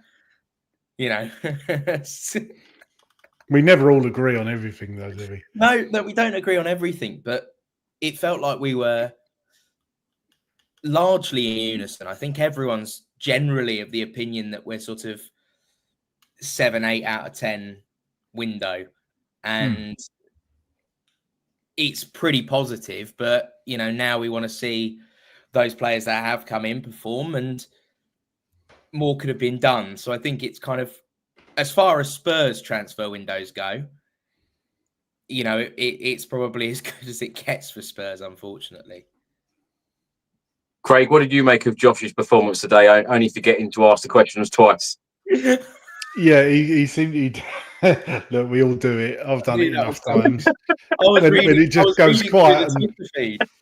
There was a great moment, actually, Josh. You know that scene in Love Actually where Hugh Grant is dancing around and the cleaner comes in, or one of his aides come in, and he just turns around and he gets caught dancing, and he turns around and goes, "Yeah."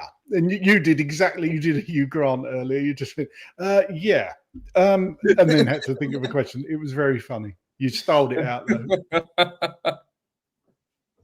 Josh, we've been asked by a few people in the comments this evening about playing us a song with what you got in the background there.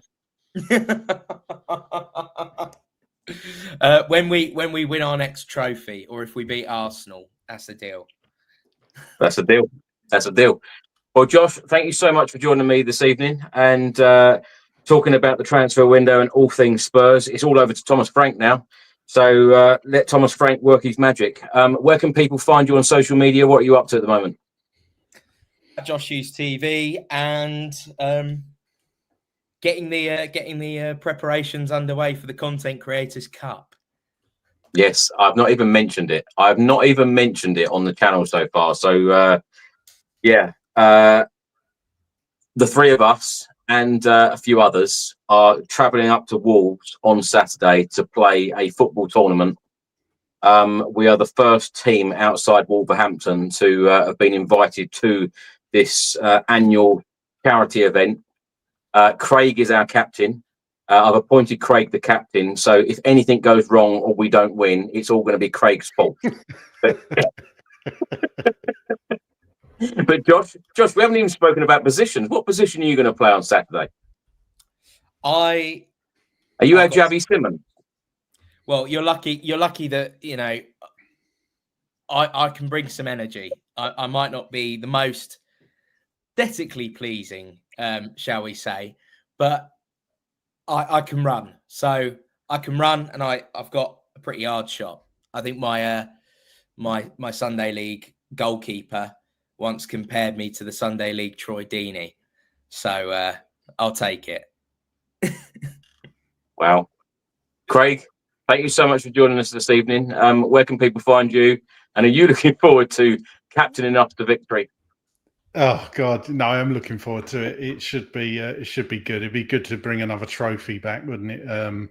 But yeah, at Dearman9 on X, if you want to give me a follow. I happened to come across a chap on TikTok today. He's obviously copying that fella from the United Strand. I think Day Hunt 300, and he's growing his hair. I couldn't do it sadly, but he's just started yesterday. Day one of not cutting his hair until Tottenham Hotspur win another trophy. So that will be really interesting to see how long his hair is. Wow. After however long. So that's a bold thing. But really good show tonight. Yeah, I've really enjoyed it as well. Everyone's been in a really good mood. And like I said, it's over to Thomas Frank now to get the best out of players and, getting these new signings settling in as well and getting the best out of everyone and climbing up that Premier League table, competing on all fronts. The Champions League, can't wait to hear that music. I know we haven't spoken a lot about the Champions League tonight, but can't wait to hear that music again. Goosebumps. Let's hope that we can go far in the League Cup and the FA Cup or even win one competition, because that trophy parade was just unbelievable back in May, and I want to experience that again. Just before we do go, I just want to say a huge thank you to everybody who has watched and listened to the channel in the last 30 days. Over 8 million viewers and listeners in that period of time over the last 30 days is unbelievable. All of these stats honestly blow my mind a lot of the time. And the channel on YouTube now has over 187,000 subscribers, which is absolutely huge. So thank you so much for all of your incredible support. We're so lucky on the channel to have so many regular guests. people like Craig and Josh that give up their time all of the time, week by week, and the contributors as well all around the world. Love talking Spurs to all of you. If you want to get involved in a future episode, it'd be great to talk to you. So just send me an email, tottenhamfanchris@gmail.com, and also it's great to say hello to so many Spurs fans as well at the Tottenham Hotspur Stadium, and when I go to the away games as well. Craig, Josh, thank you so much for your time. Thanks to everybody who has been on tonight, and during the international break we will be back as well, with some daily updates. I've no doubt I'll be putting out some updates straight after this stream as well, so look out for them. Stay safe and well, everyone, and until the next one, come on you Spurs.